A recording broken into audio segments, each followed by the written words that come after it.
The recycled air on Aurelian Station tasted like ozone, filtered plastic, and the faint, coppery tang of two species' mutual distrust. This was not a station built for comfort. It was a scar, polished and pressurized, existing in the liminal space where human alliance territory brushed against the Aralis Empire.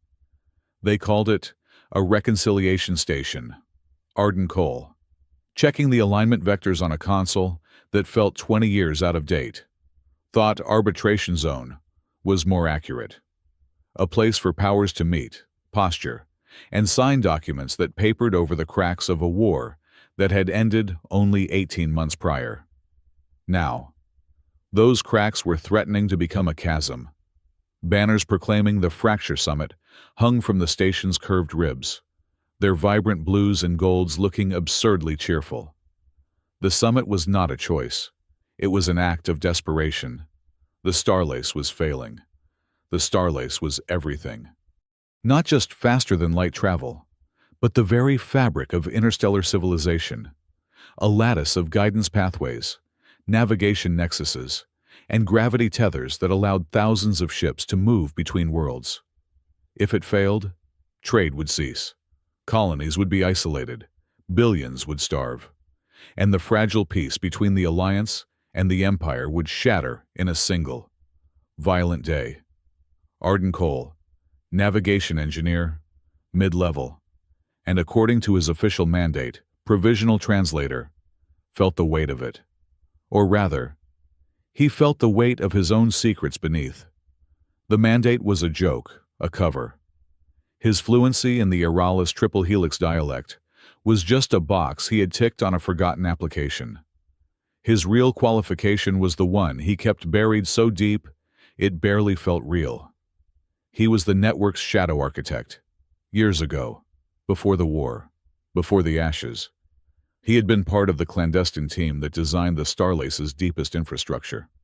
And in that infrastructure, he had built a door, a key, a way to bypass every protocol, every handshake, every security layer.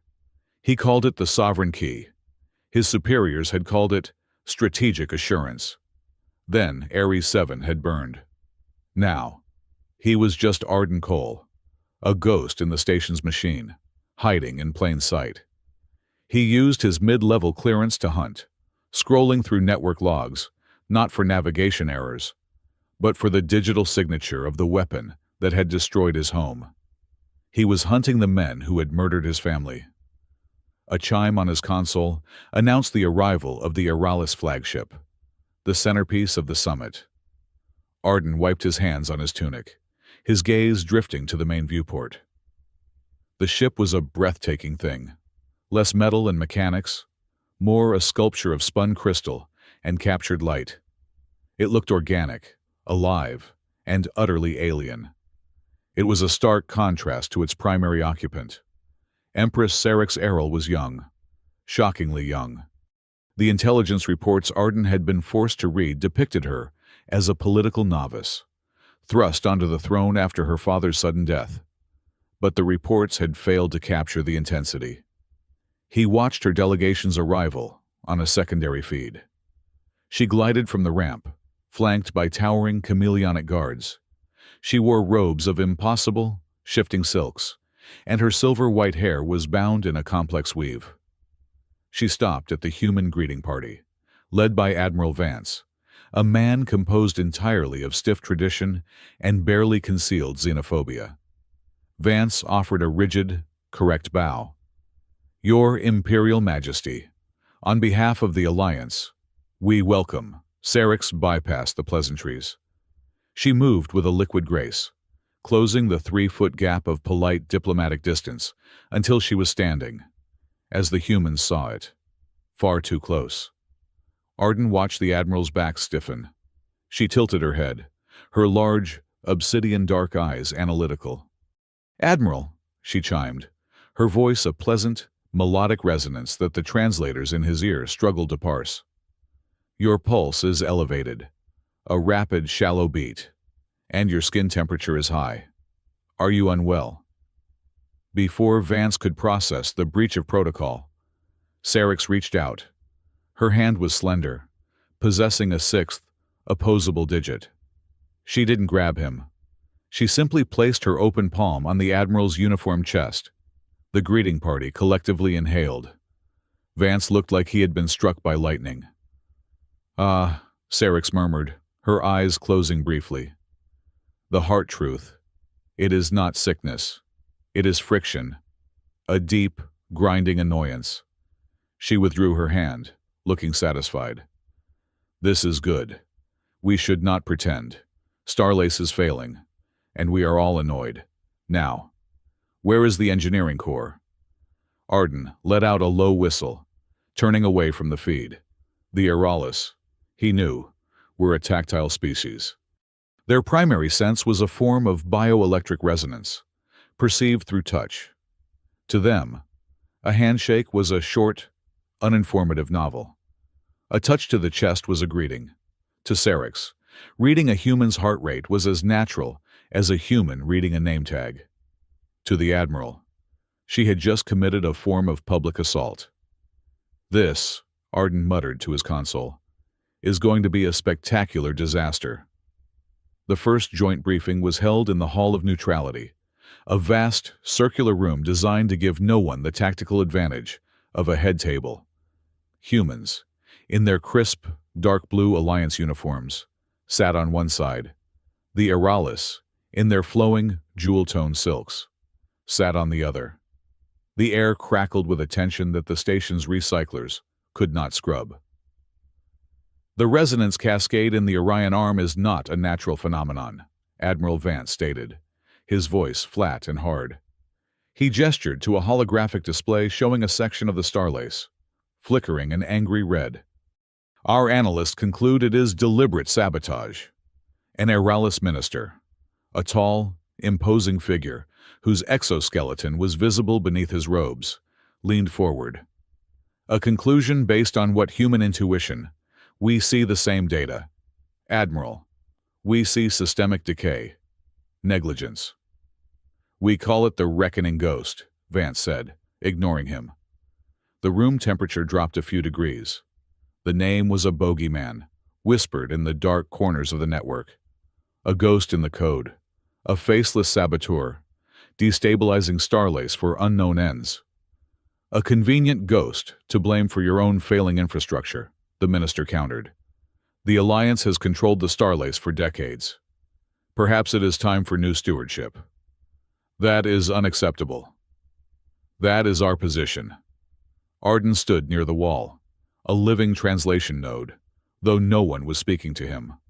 He was listening to data under dialogue. He knew the ghost was real. He had seen the code. It was not Aeralis. It was human. Sloppy, brutish, and effective. Someone was trying to break the system. But why to sell a new one? To start a war. War was always profitable. The meeting devolved into a jurisdictional squabble. Finally, the Aeralis minister proposed a solution. "A joint inspection, to show transparency. We will send our best engineers to your core anchors. You will send yours to ours."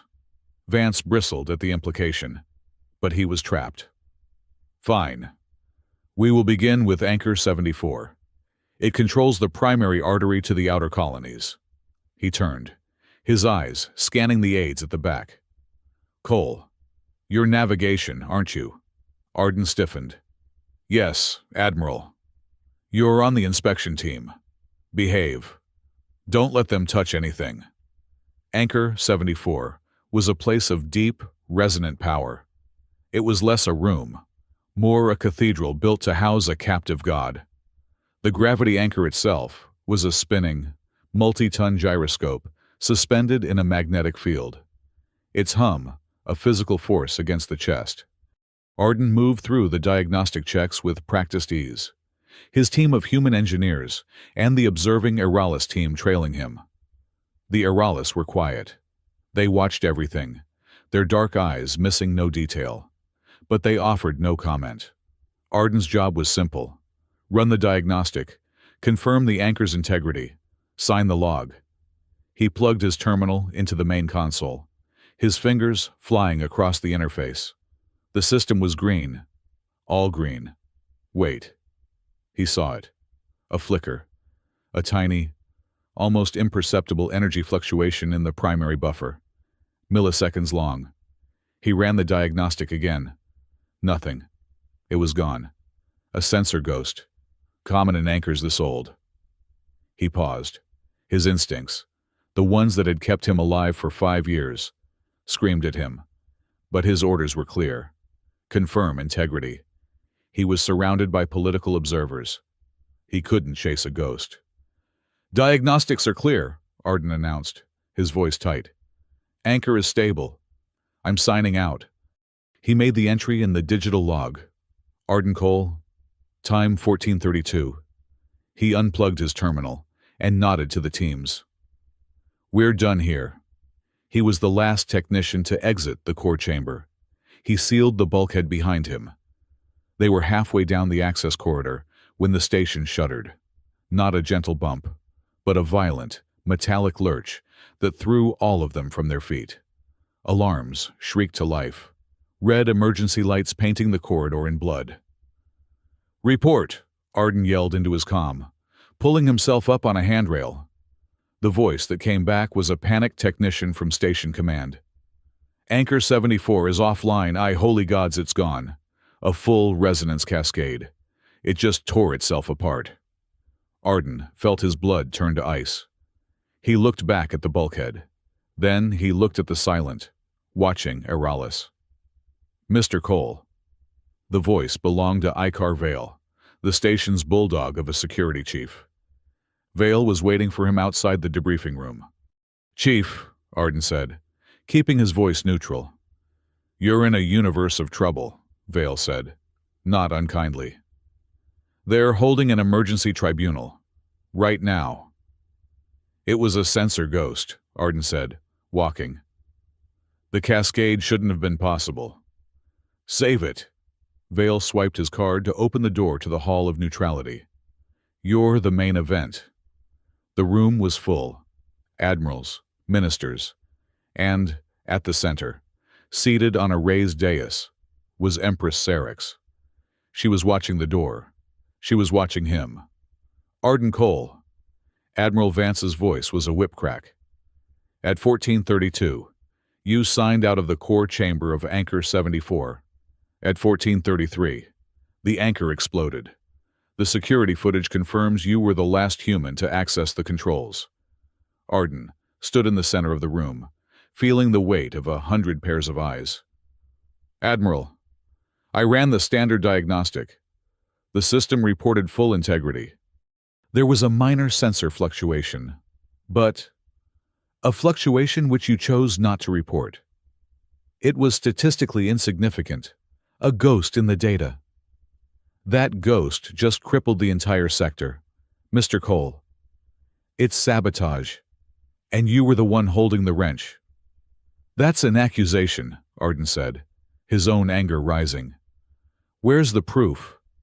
"The proof is 1,000,000 tons of scrap that was once our anchor. The proof is the log you." Arden's heart was hammering. This was a frame. A clean, perfect frame. He had been set up. He tried to think, to work the angles, to find the flaw in their logic. But the adrenaline was too high, the anger too hot. He was caught. He was so focused on Vance. He didn't see the Empress stand. He didn't see her move. The room fell silent. The debate ceased. Syrinx glided across the polished floor, her silk robes whispering. Her guards started to follow, but she raised a single, slender hand, and they froze. She stopped in front of him. She was a few inches shorter than him, but the sheer, unadulterated presence of her made him feel small. She was close, far too close. The human standard of personal space was a concept she had clearly not been briefed on. He could smell the faint scent of ozone and crushed petals that clung to her. He fought every instinct.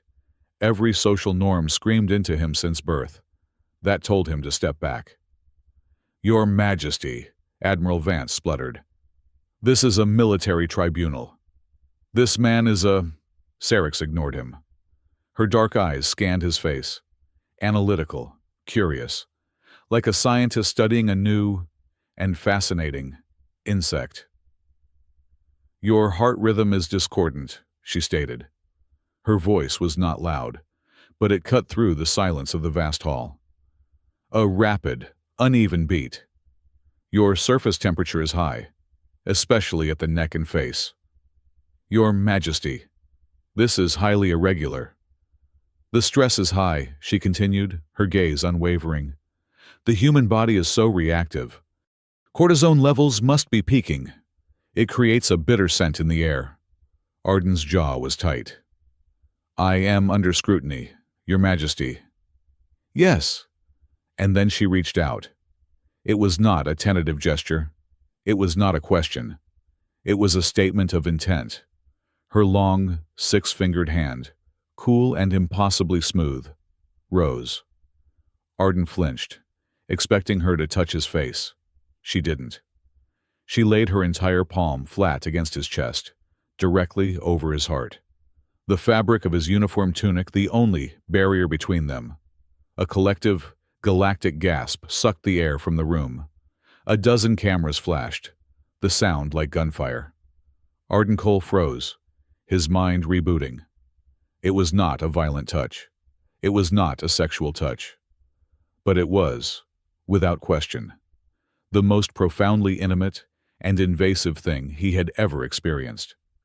He could feel the light, firm pressure of her hand, the coolness of her skin. He could feel his own heart hammering against her palm, a frantic bird in a cage, betraying him. Syrinx closed her eyes. A small, satisfied smile touched her lips. "Ah," she murmured, almost to herself. There, the flashes continued. The live media feed, broadcasting the Fracture Summit across the known galaxy, went insane. Chirons were already being written. "It is not the rhythm of deceit," Syrinx announced to the stunned room. She was still touching him. "Deceit is a low, thready pulse, a coward's rhythm." She tilted her head, as if listening. "This is the rhythm of anger, pure, focused, and containment. Yes." Her eyes opened, locking with his. "You are very good at containment, Arden Cole." She stepped back, her hand dropping away, leaving a patch of cold on his chest. She turned to the tribunal. "He did not do this. He is, however, furious that someone else did, and furious that you are too blind to see it." Arden was left standing in the spotlight, his face a mask of iron control, his skin burning. The media feeds had their narrative. The Empress's hand. A lover's touch. Syrinx defends human suspect. Arden Cole, the shadow architect, the avenger in hiding, was now, irrevocably, the Empress's man. And he had never felt so terrifyingly exposed. He was not arrested. He was not exonerated. He was a diplomatic paradox. Syrinx's public reading had made it impossible for Vance to simply throw him in a brig. But the log's evidence was undeniable. He was confined to his quarters. 2 station security guards stood outside his door. But they hadn't taken his terminal. A foolish, arrogant oversight. He ignored the barrage of official summons from his superiors. He ignored the media requests that were somehow flooding his private inbox. He pushed past the screaming headlines that painted him as a romantic, tragic hero. He pulled the entire data packet from Anchor 74. The explosion hadn't just been an explosion. It was elegant, precise. The cascade failure hadn't been random. It had been steered. The malware that triggered it wasn't a hammer. It was a scalpel. It had been hidden in the diagnostic stream he himself had initiated, a payload wrapped in a layer of benign code. It was a perfect, beautiful, horrifying frame. He dug deeper, his fingers a blur. His sovereign key was not needed here. Not yet. This was surface work. He found the core, the trigger. A string of code so dense and complex it almost sang. And it was familiar. His breath hitched. His blood turned to ice water. He kept a file, encrypted on a partition so deep it barely existed. He had not opened it in 5 years. He opened it now. He pulled the data from the ashes of the Ares 7 colony. The code that had overloaded the atmospheric processors. The code that had boiled the oceans and burned the sky. The code that had murdered his family. He overlaid the two strings. They were identical. A perfect, one-to-one match. The same syntax. The same devastatingly efficient logic. The same digital fingerprint. Rage, cold and absolute, flooded his system. He finally had it. The proof. The link. After 5 years of hunting. But there was one difference. A new addition. The Ares 7 code had been raw, unsigned. This new version, the one that had destroyed Anchor 74, had a wrapper, a digital signature, woven into the very fabric of the payload. It was the imperial crest of the Eralis Empire. He stared at it. The room tilted. The Eralis. It had been them all along. They had destroyed his colony. They had murdered his family. And now, they were back, using the same weapon, using him as a pawn to start the war they had always wanted. His grief, his rage, his 5 years of suffocating containment, all crystallized into a single, diamond-hard point, revenge, a chime at his door. "Mr. Cole," Vale's voice, "the tribunal summons you. Again." He stood, his body moving on autopilot. He knew what he had to do. He could burn their entire empire from within. He had the key. He could tear down their section of the Starlace, strand their fleets, starve their worlds. An eye for an eye, a world for a world. He entered the Hall of Neutrality. The mood was even worse. "Mistake." The Eralis minister was roaring. "That signature is a fabrication, a clumsy human plant to cast blame." "The malware is Eralis," Vance replied. "The evidence is damning. This is an act of war. The only act of war here is your accusation." "He is a saboteur," Vance pointed at Arden. Sarex's clear voice cut through the chaos. "Or he is the only one who can find the real one." She was looking at him again. Not with pity. Not with curiosity. With assessment. "He found the code. Did he not?" Sarex said. "While you were all shouting, he was working. He found the signature." "A signature that implicates you," Vance bellowed. "Indeed," Sarex smiled. A cold, thin expression. "Which is why he is the perfect tool. He is human, which satisfies your paranoia. He is the target of the Eralis frame, which satisfies my suspicion. He has no allegiance, except for the truth." Arden was silent.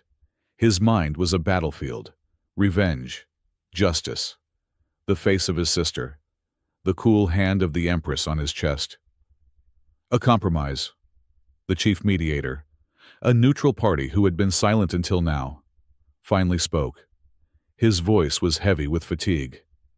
"Arden Cole, you are hereby placed under investigative injunction. You will not be imprisoned." Arden allowed himself a flicker of relief. "You will be assigned as the official technical liaison to the Eralis delegation." Arden's head snapped up. "What? You will be at Empress Sarex's side for the duration of this summit," the mediator continued, reading from a screen. "You will assist her delegation with all Starlace-related inquiries and security audits." "That is unacceptable," Vance roared. "It is my demand," Sarex said, her voice soft but laced with steel. "He is the only one who has seen the ghost. I want him at my side. Unless, Admiral, you would prefer we withdraw from the summit entirely. We can discuss Starlace's failure from our war rooms." Vance's face purpled. He was trapped. "Your security clearance will be routed through her authority," the mediator concluded, his eyes on Arden. "You will not leave her sight. You are, for all intents and purposes, her responsibility. Consider it a short leash, Mr. Cole, to ensure our and her security." Arden, looked from the furious admiral to the composed Empress. He was a prisoner, not of the Alliance, but of the woman who had, according to the code burning a hole in his mind, ordered the execution of his world. Syrinx met his gaze. For the first time, he saw a flicker of genuine, human-like amusement in her dark, alien eyes. "Welcome to my delegation, Arden Cole," she chimed, the sound of it making his skin crawl. "We have much to discuss. Please come closer. Your heart truth is fascinating." Being the technical liaison to the Eralis delegation was, Arden discovered, a job that was 90% existential dread and 10% avoiding physical contact. He was quartered with them. The Alliance, in its infinite and petty wisdom, had transferred his security file. He no longer slept in his sterile, human-designed cubicle. His new room was a small, windowless alcove off the main Eralis diplomatic suite. It smelled of ozone and, faintly, of Syrinx herself, that strange, sharp scent of crushed petals. The suite was not a room. It was a biome. The air was warmer, the humidity a solid 10% higher. The walls were not flat, but curved, paneled in a material that resembled mother-of-pearl. Light emanated from glowing, fungal-like sconces, and the Empress was everywhere. "You sleep poorly," Syrinx observed the second morning. Arden, who had been awake for 36 hours, did not turn from the terminal they had provided him. It was an Eralis interface, all holographic spirals and touch-sensitive fluidic inputs. It was also, he had discovered, slave to the main delegation server, useless for his real work. "I am a light sleeper," he said, forcing the Eralis script on the screen to align. "No," Syrinx said. He could feel her approach, a shift in the air, a subtle increase in the room's ambient heat. She was, as always, too close. He could feel the whisper of her silks against the back of his duty tunic. "Your sleep is a shallow, agitated state. Your REM cycles are truncated. Your heart truth is a frantic, grinding rhythm, even in dreams." "You've been monitoring my sleep." Arden turned slowly, finding himself almost chest to chest with her. He fought the urge to leap backward. "Of course," she said, as if it were the most natural thing in the world. "The suite monitors the biosigns of all occupants. It is a matter of health and security. Your stress is a high, thin wire of sound in this room. It is distracting. I wish to understand it." She raised her hand. That six-fingered, elegant, terrifyingly inquisitive hand. "Please," Arden said, his voice flat. He did not move, but his entire body tensed. "Don't." Syrinx paused, her hand hovering in the space between them. "Why, it is just a touch. It is how we know. How can I trust my technical liaison if I cannot read his heart truth? Humans call it personal space," Arden said, his teeth clenched. "It is a bubble of privacy. You are inside the bubble. It is to us aggressive, threatening." Her brow furrowed. "A bubble. But I cannot feel a bubble. How can you be threatened by proximity? Proximity is the truth. Distance is suspicion." "For you," Arden said. "For me, this is a violation." Syrinx held his gaze for a long, unblinking moment. Her dark, obsidian eyes were not angry. They were intensely, frustratingly, scientifically curious. "A violation. You feel violated."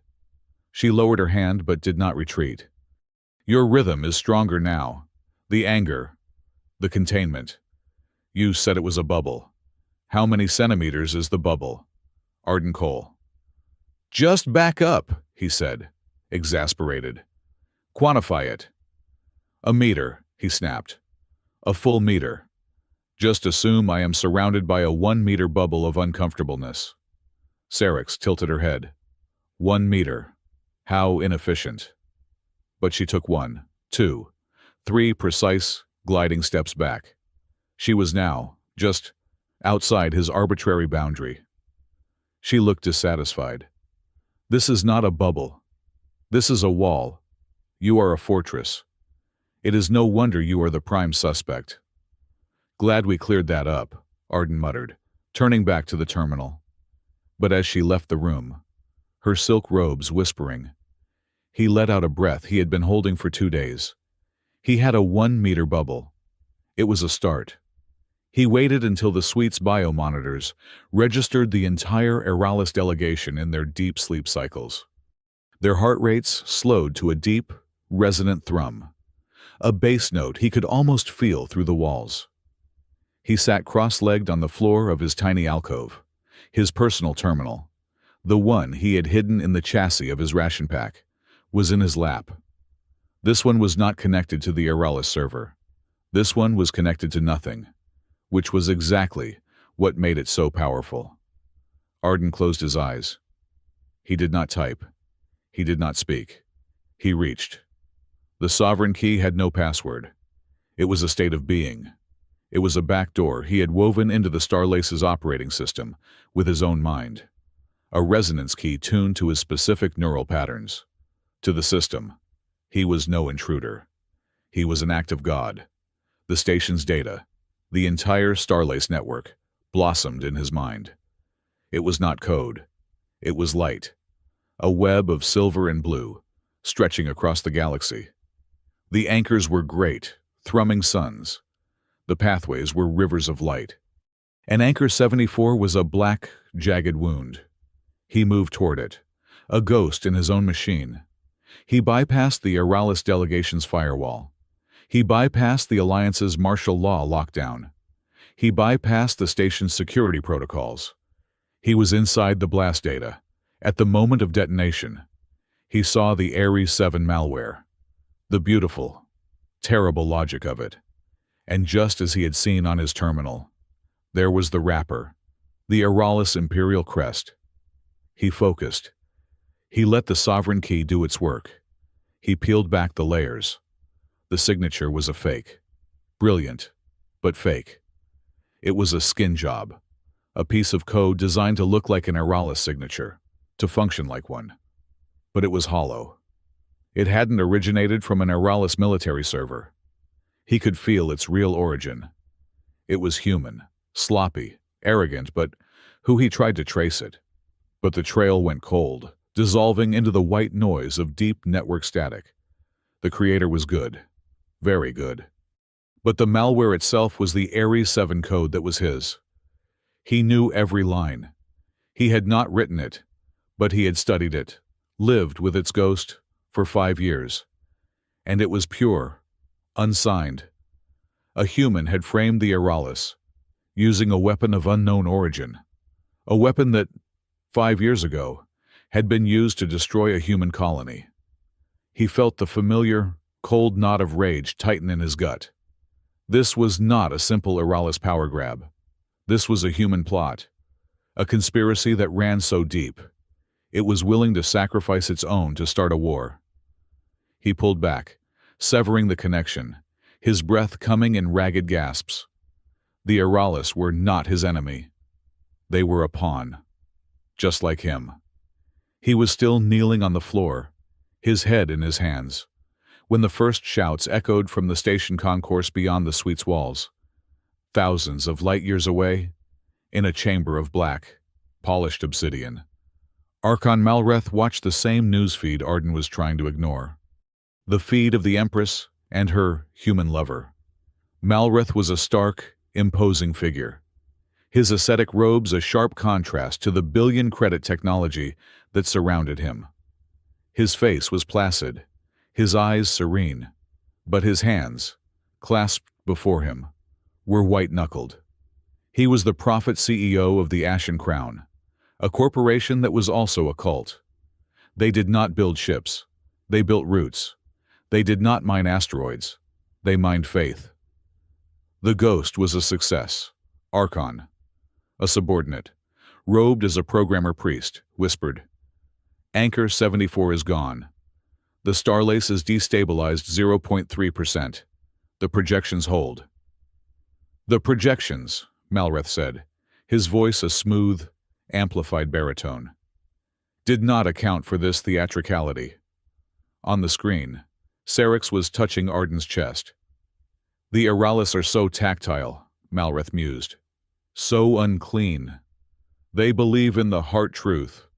We believe in the pure, cold, infallible truth of the algorithm. His followers in the chamber murmured their assent. The algorithm is the way. The Fracture Summit is a heresy, Malreth continued, his voice rising in quiet cadence. They seek to patch a dying system, a system built by flawed, emotional, biological hands. They seek to repair the Starlace. He turned to the priests. We will give them a new one, a perfect one. The Ashen Crown route, pure, fast, and guided by the divine logic of the great algorithm. But first the old must be cleansed. The old must be broken. The Auralis frame holds. Archon, the priest said. The Alliance is furious. The summit will collapse. It must, Malreth said. The war must resume. In the chaos of war, only one thing is valued: certainty. And we sell certainty. He looked back at the screen, at Arden's face. But this boy is this liaison. He is an anomaly. The algorithm did not predict his resilience. He is a variable, and we do not tolerate variables. Stoke the fires on the station. Let the common people see the truth. What truth? Archon. Malreth smiled. That the alien Empress is taking their livelihoods, and that a human traitor is helping her. Let them cleanse the variable. The Aurelian concourse was a sea of angry, frightened faces. Syrinx had insisted on a tour of the public spaces, a move that had sent her guards into a panic and Arden into a cold sweat. I must see the people, she had insisted. The ones who use the Starlace. Their heart truth is the most important. Their heart truth right now is that they're terrified, Arden argued, walking a half-step behind her and her phalanx of chameleonic guards. They're one paycheck away from starvation. The Starlace is their life, and they think you are trying to take it. Then I will show them I am not, she said, with that infuriating, royal naivete. The news feeds in the concourse were not helping. Every 20 seconds, on every screen, the clip played Syrinx, her hand on his chest. The Empress's man. The Chiron screamed, Traitor Cole or alien's pawn. The crowd was thick. Workers, spacers, merchants, and they were all staring. A low-level hum of hostility filled the air. Auralis out, a voice shouted. They want our jobs, they want our roots. Go home, witch. And look, another voice, sharper, angrier. She's got her pet, the traitor, the Empress's lover. A dozen faces turned to Arden. The hate was palpable, a physical force. Your Majesty, Arden said, his voice low, urgent. We need to leave, now. No, Syrinx said, her chin high. I will address them. That is a profoundly stupid idea. Before she could argue, the crowd surged. It was not a coordinated attack. It was a surge of pure, frightened panic. Someone threw a ration bar. It bounced harmlessly off the shoulder of one of her guards, but it broke the dam. People shoved. Shouts turned to screams. Traitor. A man, his face purple with rage, lunged from the crowd. Not at Syrinx. At Arden. Lover of the alien. You're killing us. Arden's instincts, honed by 5 years of looking over his shoulder, took over. He didn't think so. He reacted. He saw the man's right hand was balled into a fist. A simple, brutish attack. A distraction. Arden raised his left forearm, catching the man's punch with a hard, percussive thud. But his eyes were already moving. He was scanning. The real threat. There, to Syrinx's left, a small, unassuming woman. her face blank, almost placid. She was being jostled by the crowd, but her movement was not random.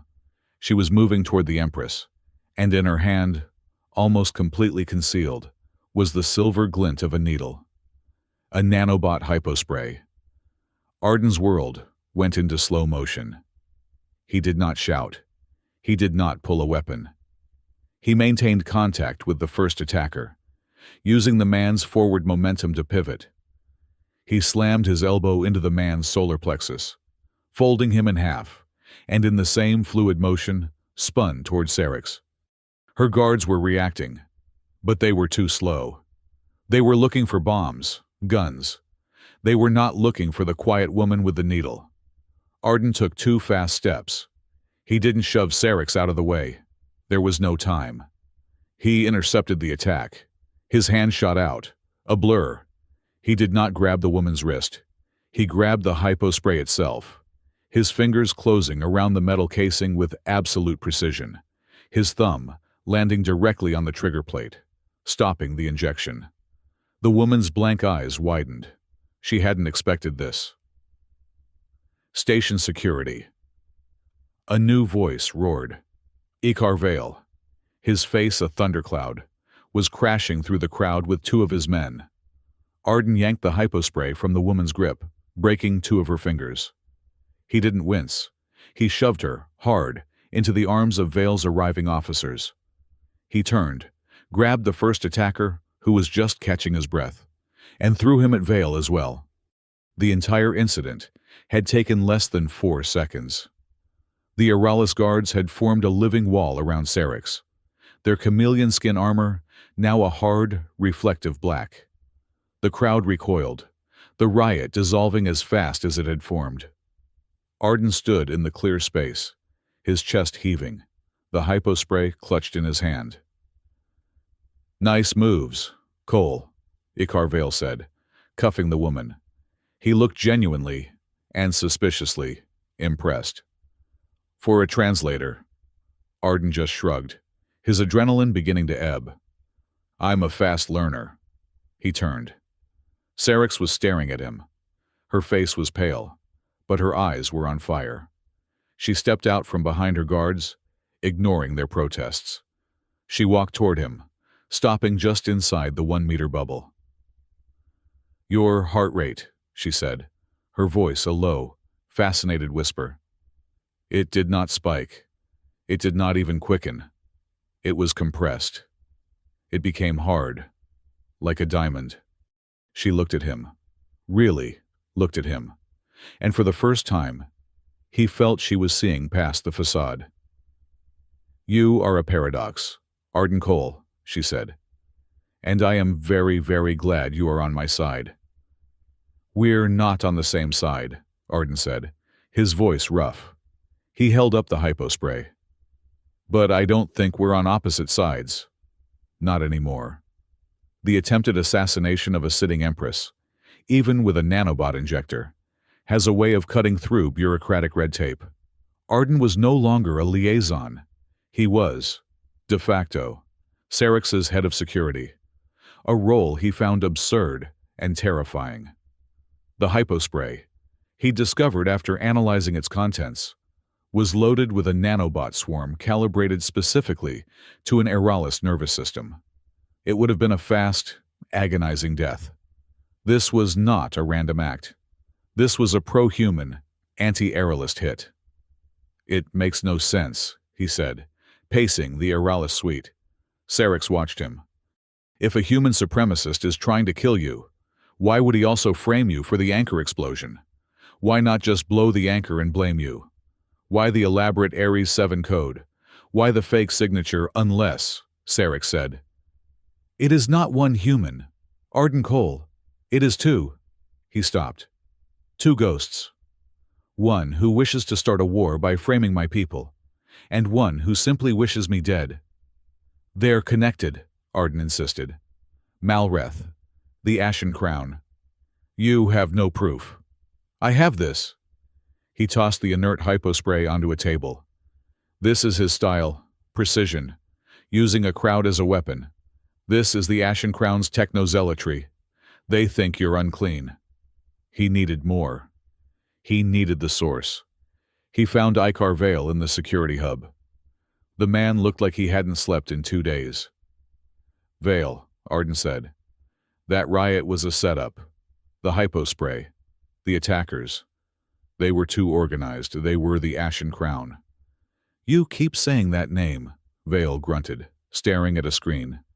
They're a corporation. Cole. They're clean. They own half the roots in the Outer Rim. They're practically a religion. That's the point. Someone is fanning the flames, and you're letting them. That anchor explosion. It wasn't Auralis. I'm sure of it. Vale's head snapped around. You're sure of it. The Empress's man is sure the Empress didn't do it. Get out of my office, Cole. The malware upload, Arden said, ignoring him. It had to come from a neutral node, one with enough bandwidth to inject a payload that size into a live anchor stream. There's only one, the Omega Tower. The one only the Neutral Council can access. Vale's eyes narrowed. That's impossible.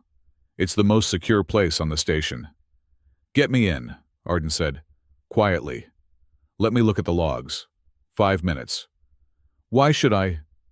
Because, Arden said, leaning in. The woman with the needle. Whoever tried to kill Syrinx, she wasn't human.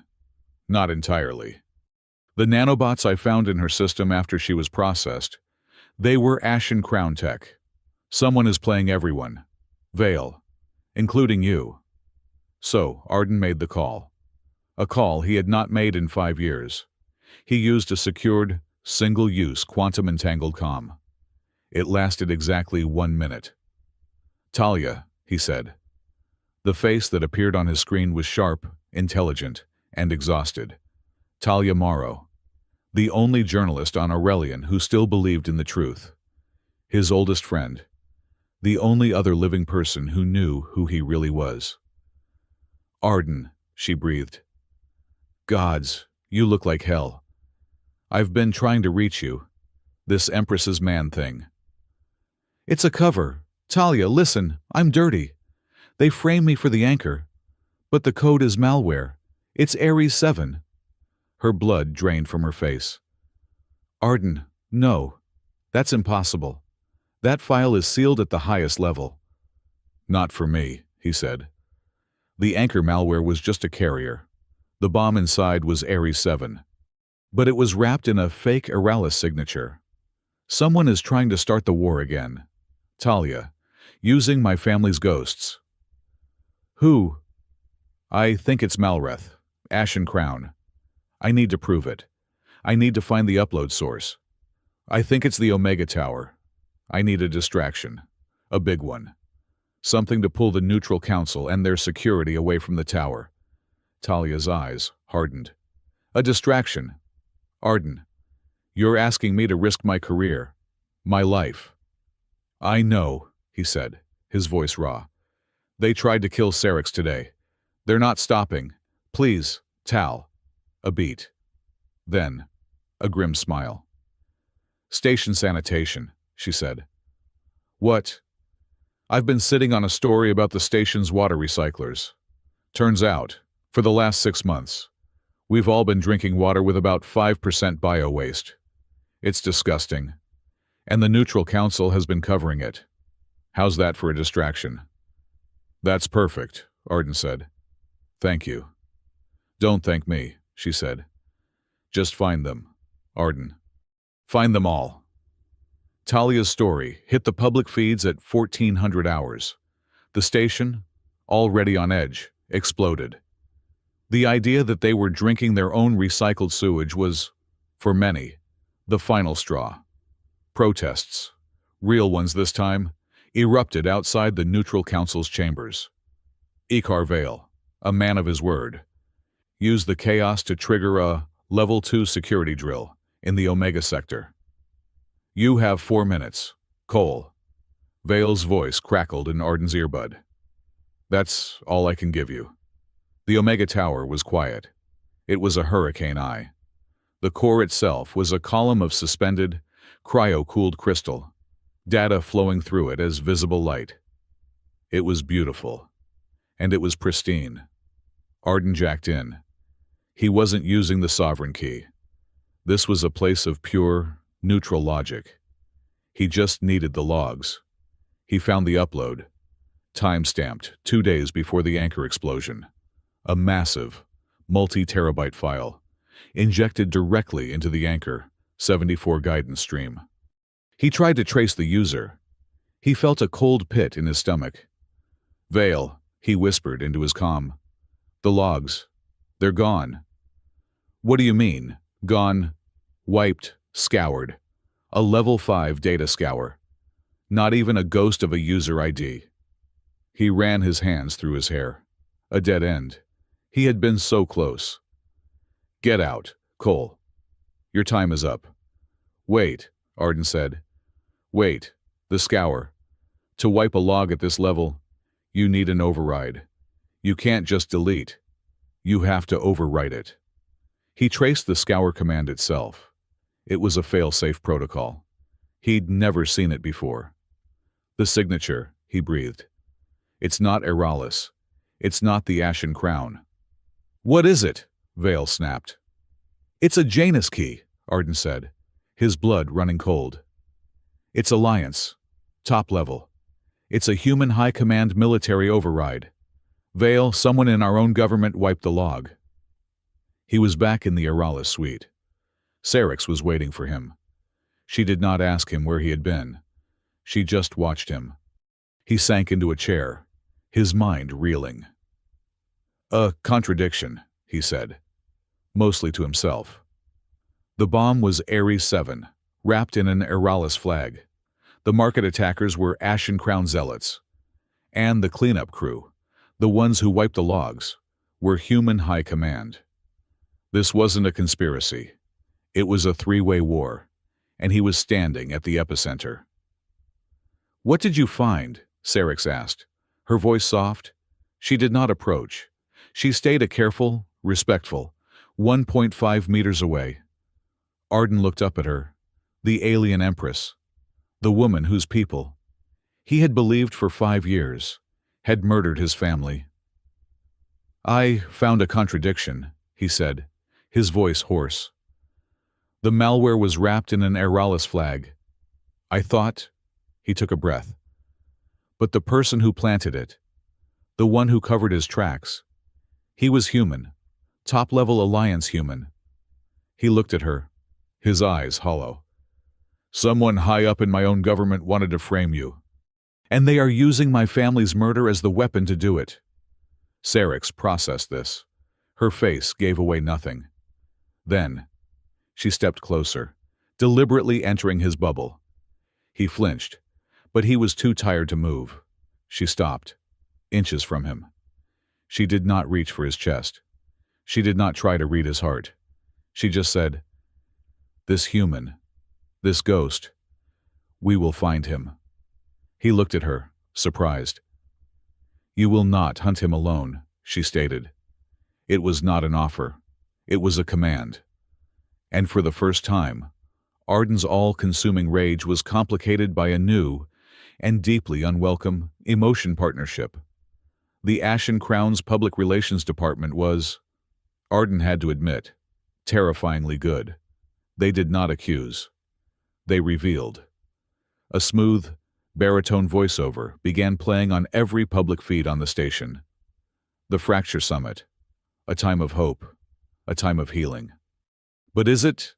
Admiral Vance had convened an emergency session, and Arden was once again the star, standing in the center of the Hall of Neutrality. But this time, Syrinx was standing with him, not beside him, but a precise, protocol-mandated 2 meters away, flanked by her guards. "We have been told," the voice continued, as grainy, stabilized footage began to play, "of the reckoning ghost, a phantom, a saboteur.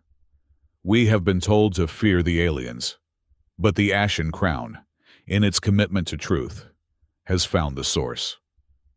The footage was of the Omega Tower. A figure, cloaked in shadow, was visible at the main console. The figure was fast, efficient. The figure looked familiar. "This is a deep fake," Arden said, his voice quiet, but it was lost in the hall. The figure in the video turned, as if sensing a camera. The face was grainy, half shadow, but it was unmistakably his. Arden Cole. A grim, satisfied expression on his face as he typed. The video timestamp corresponded with the data wipe. Arden Cole, the voiceover intoned. Human traitor. The Empress's man. The reckoning ghost. The video cut to a complex schematic of the Ares 7 malware. This is the weapon he used. A weapon of unparalleled destructive power. A weapon he, as a shadow architect of the Starlace, created. The hall erupted. "It's a lie," Arden shouted, his voice finally cutting through. "Is it?" Admiral Vance's face was a mask of cold fury. "Did you, or did you not, have a hand in the Starlace's core design?" Arden was silent. That was the one truth they had. "He is a ghost," Vance spat. "A traitor. I want him arrested, now." Vale's security team started to move, their sidearms unholstered. "No." Sarex's voice. She stepped forward, breaking her own protocol, gliding into the space between Arden and the guards. "This is not true. This is performance. A very human performance. Stand aside, Your Majesty. This is an Alliance military matter." "It is a lie!" A new voice crackled over the hall's main address system. Every screen flashed, overriding the Ashen Crown feed. Talia Morrow's face appeared, sharp and angry. "Talia, no," Arden whispered. "I am Talia Morrow, with the Interstellar Free Press," she said, her voice echoing. "And what you just saw was a lie. The Ashen Crown did not find this footage. They made it." A new video played, a wireframe model of Arden's face, beside the security footage. "This is a Level 4 deepfake. The source file was stolen from my own network, a background check I ran on Mr. Cole 2 days ago. Look at the metadata." Data scrolled across the screen. "The video file was created 26 hours ago, on an Ashen Crown server cluster. The Ares 7 schematic, it's a fabrication. Reverse-engineered from public data on the Ares 7 disaster. Not the malware itself. It's sloppy, it's arrogant, and it's a frame." She finished. "The Ashen Crown is lying to you. The question is why?" The hall was silent. Admiral Vance looked from the screen to Arden, to Sarex. He was trapped. He could not arrest the man who had just been publicly exonerated. "This changes nothing," Vance stammered, but the power had shifted. He is still my liaison," Sarex said, her voice final. "And he is under my protection," she turned to Arden. "I believe we are finished here." She walked from the hall. Arden, after a single, hard look at Vance, followed. The station, he knew, was now a powder keg. He was a hero to some, a traitor to others, and the Ashen Crown was now playing its hand openly. "She saved you," Sarex observed, as they walked back to the Eralis suite. "She saved herself," Arden countered, his adrenaline still high. "Talia doesn't do favors. She serves the story, the truth." "A human concept I find refreshing," Sarex said. She stopped at the shimmering, organic-looking door to her private section of the suite. "They are trying to kill me, Arden Cole. They are trying to frame you. They are using your past to start a war. They are not subtle." "They are anything but," he agreed. "Your friend Talia has bought you time. But the Ashen Crown will not stop. They will escalate. And Admiral Vance is a fool. He wants to believe the lie, because it is simple." She turned to him. "We are running out of time. The Starlace is still bleeding energy. The Fracture Summit is a joke." She placed her hand on the door. "I am going to the Cloudbloom Palace. You will come with me." "What?" "My flagship's diplomatic corps. It is Eralis. It is docked with the station. It is the only place I can think clearly." The Cloud Bloom Palace was no place. It was a forest. Arden stepped from the sterile docking tube into a world of impossible humidity and soft, green light. The air smelled of rain, moss, and that same ozone and petal scent. The walls were living tapestries of bioluminescent fungi. A gentle, resonant hum, like a choir of cellos, vibrated in the air. "This is your ship?" Arden asked, unnerved. "It is a diplomatic enclave," Sarek said. She had shed her formal robes and was wearing a simple, pale green silk tunic. Her silver-white hair was unbound. "It is home." She seemed to relax, her entire posture softening. She led him down a path of smooth, dark stones to a clearing. In the center, a pool of mercury-like liquid pulsed with a slow, internal light. "Your friend, Talia," Sarek said, sitting on a bench of woven, living wood. "She risked her life for you." "She risked her life for the truth," Arden repeated. He remained standing, his arms crossed. He felt intensely out of place, a piece of gray, angry metal in a garden. "Eralis do not have friends in the human sense," Sarek said, looking at the pool. "We have allies. We have rivals. And we have those with whom we share rhythmic sum." "Rhythmic sum. Rhythmic sum," she corrected, translating. "The sum of our hearts. The belief that two aligned rhythms are stronger, more truthful, than one. We believe the heart cannot lie. You felt this. When I touched your chest. Your heart shouts. Arden coal. It is full of so much fire." "It's just a muscle, Your Majesty." "No," she said, her voice soft but firm. "It is the seat of the truth. But that was a public reading. An interrogation." She looked up at him. "It was rude. I see that now. Your bubble is a shield for a heart that is too loud." She held out her hand. Not palm up, but sideways. "There is another way," she said. "The heart near ritual. It is not a reading. It is a sharing. A sign of ultimate trust between two allies." Arden stared at her hand. "You want to touch me again?" "I want us to share," she said. "If we are to find this human ghost, if we are to stop Malreth, I must trust you. And you must trust me." "I don't trust anyone." "I know," she said. "That is why this is necessary. No bubbles. No walls. Just the truth. For one moment." He was furious. He was tired. He was on a ship that smelled like a swamp.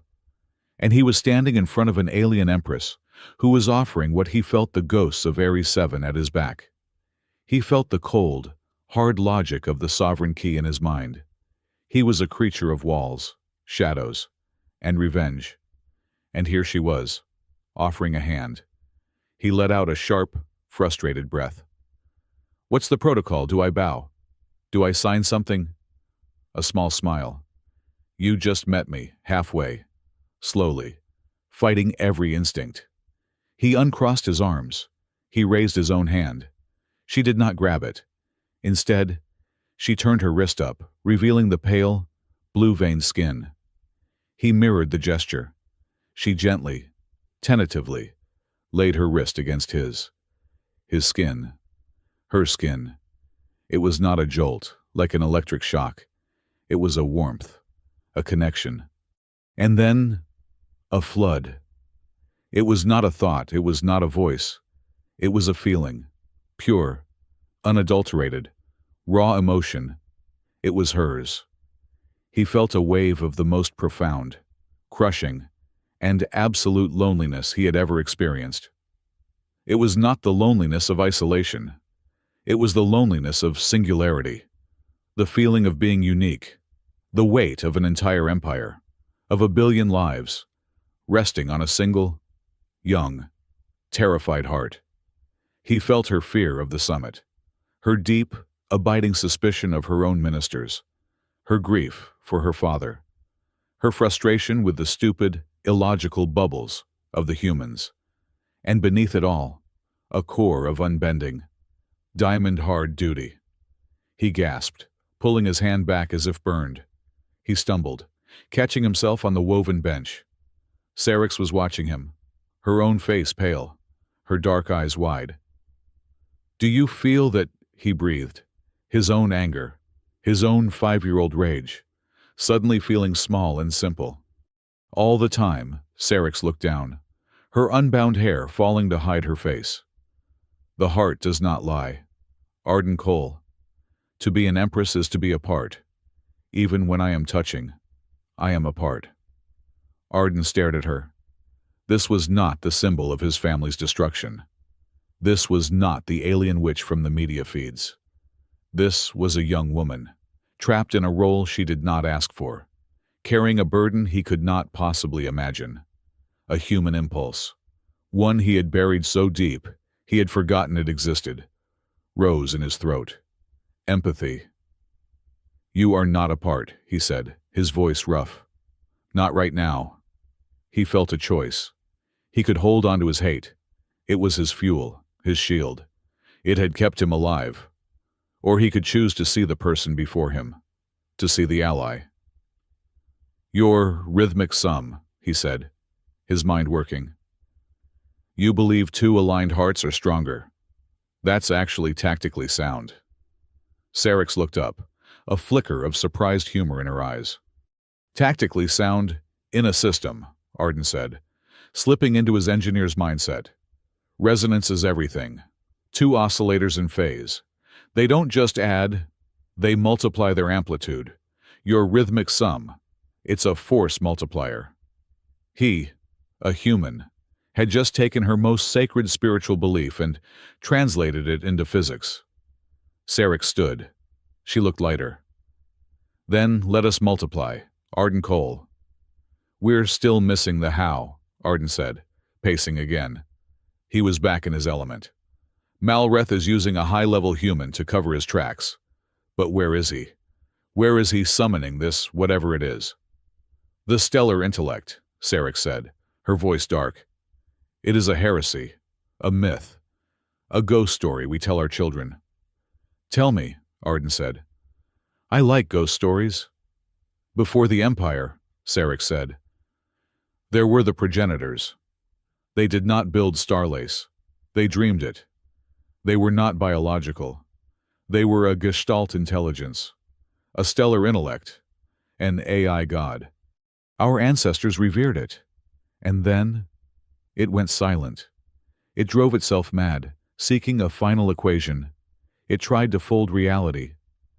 It tried to break physics," Arden translated. "Yes, it was forbidden. All temples to it were destroyed. All access nodes are sealed.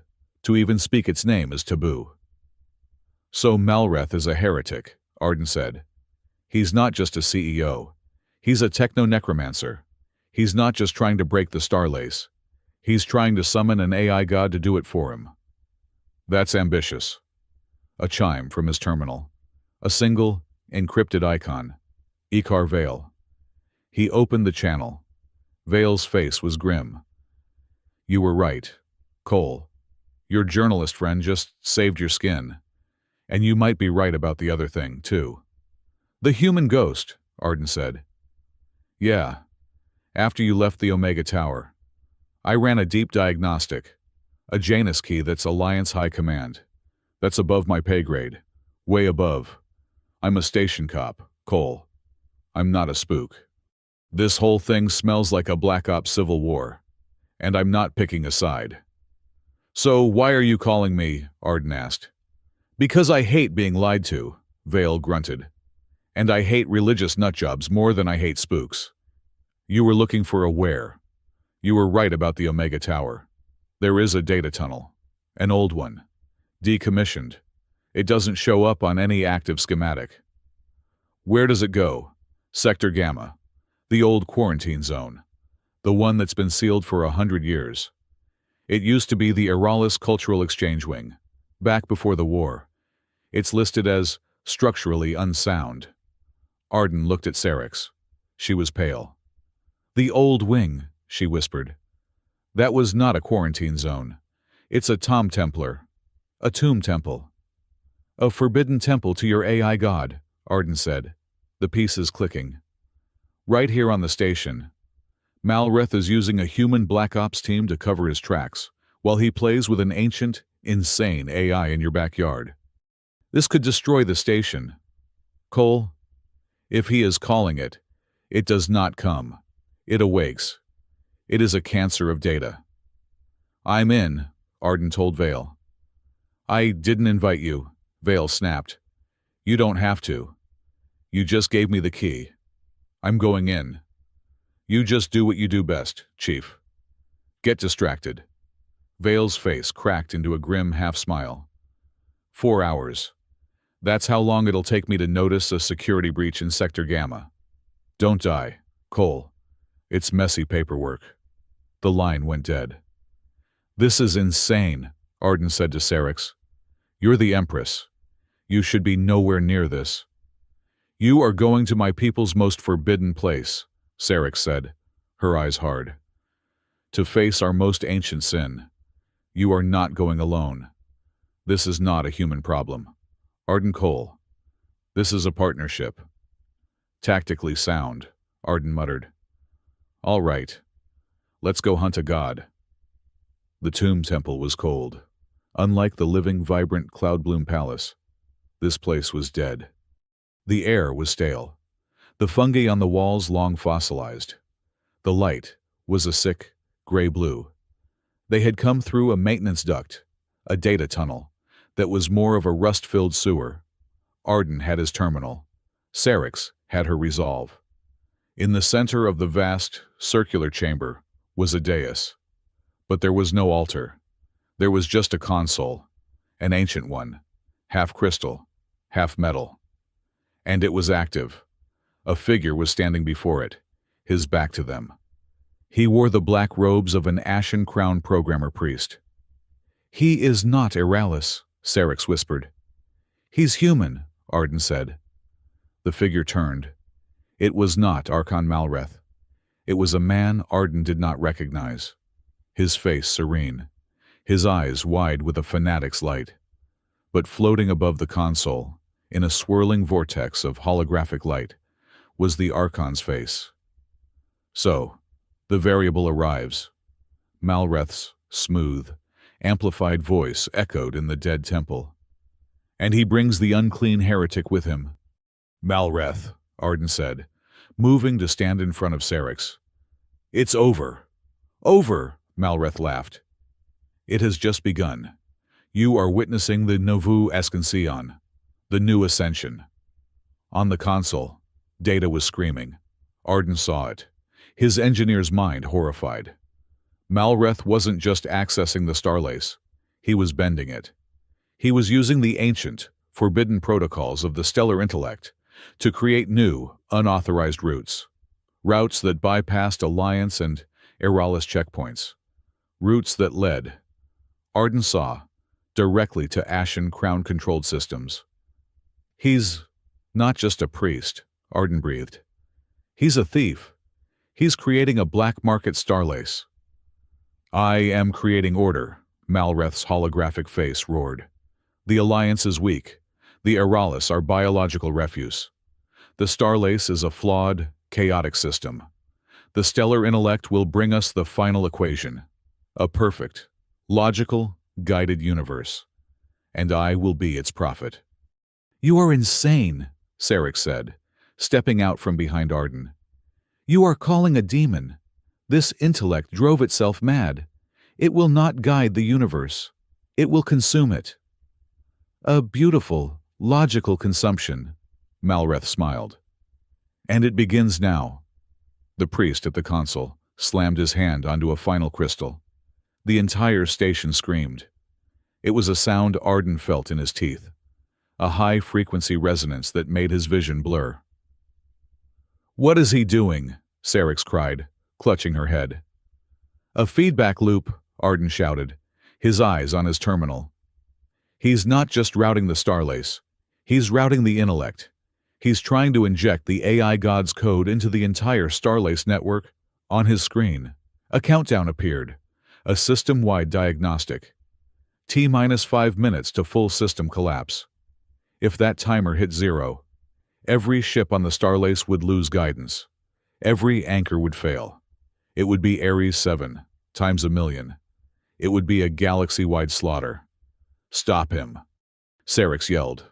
Arden lunged for the priest, but the man just smiled.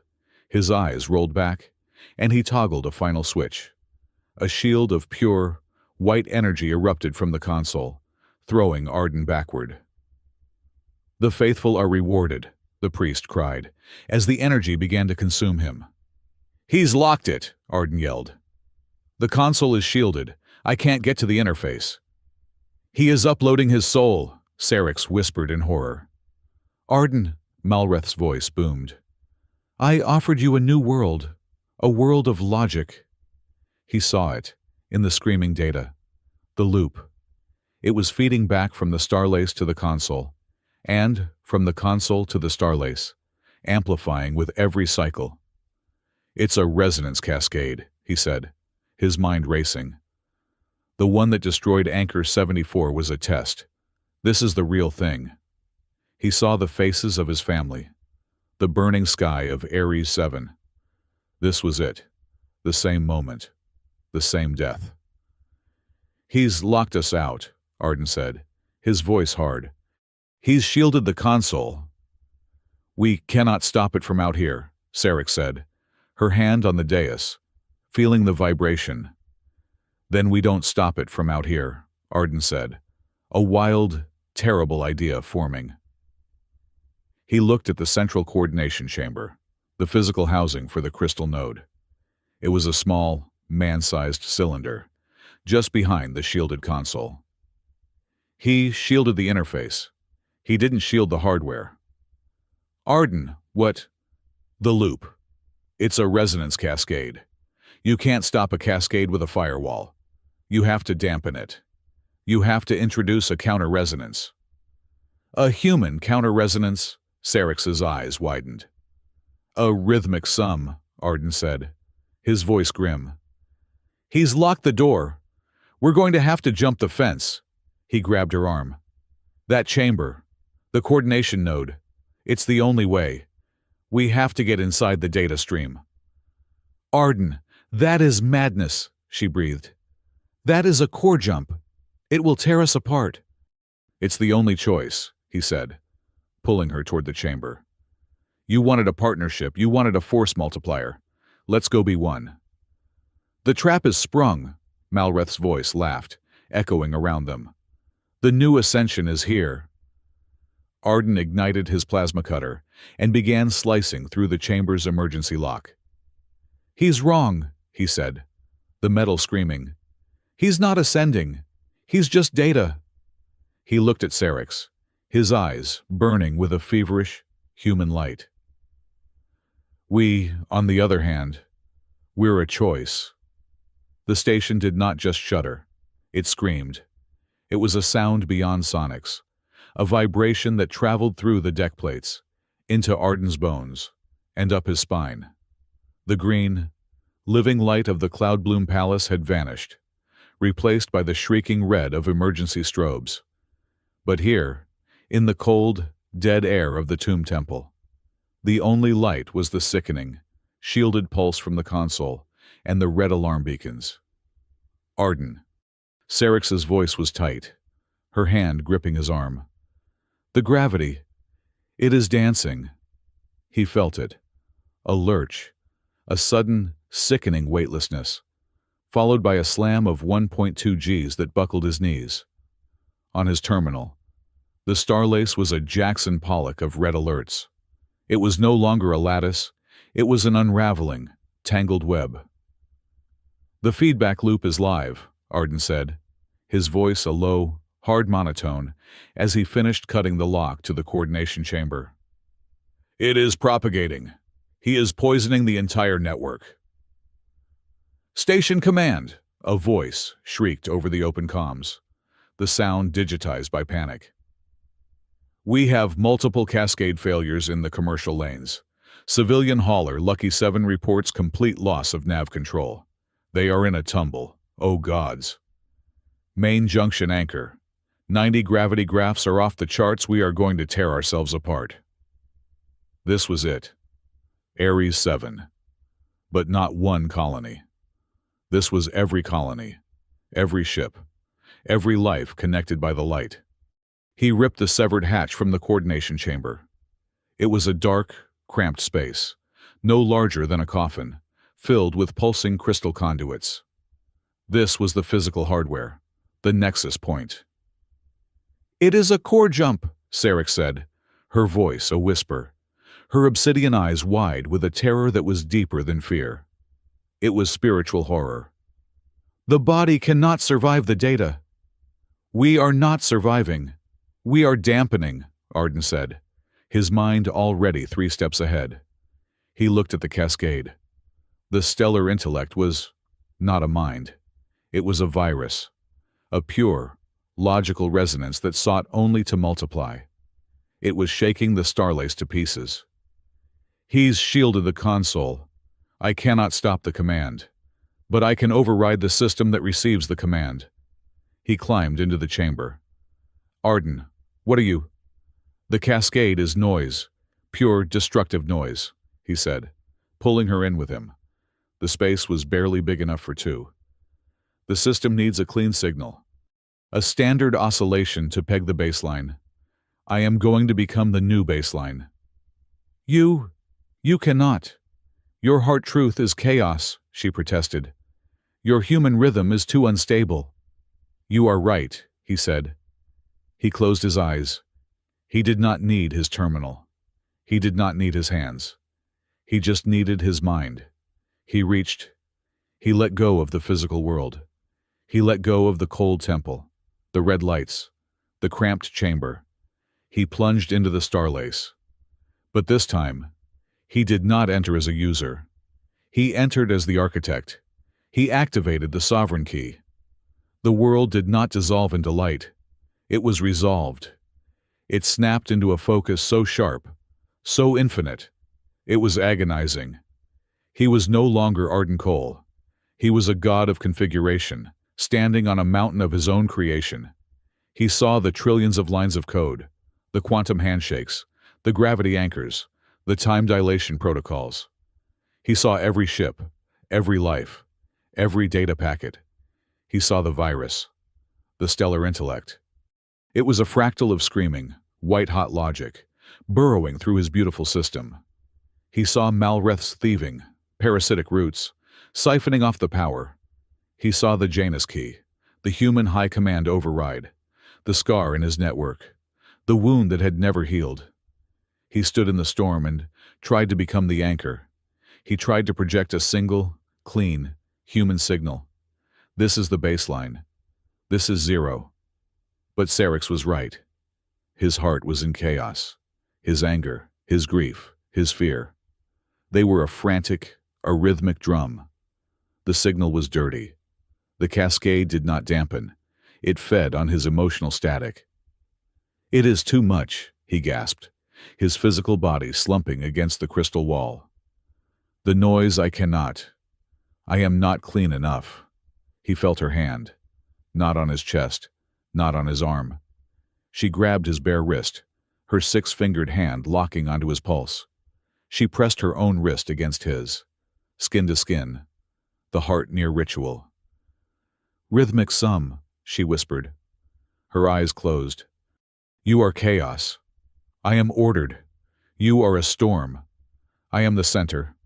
Do not be a baseline. Arden Cole, be in harmony." He felt it. Her heart truth.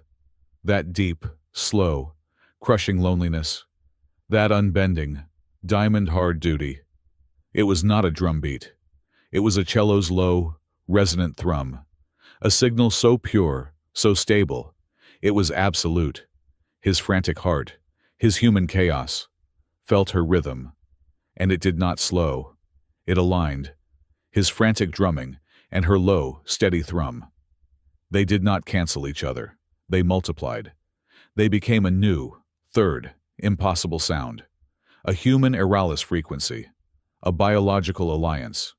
A signal of pure, chosen, intentional harmony.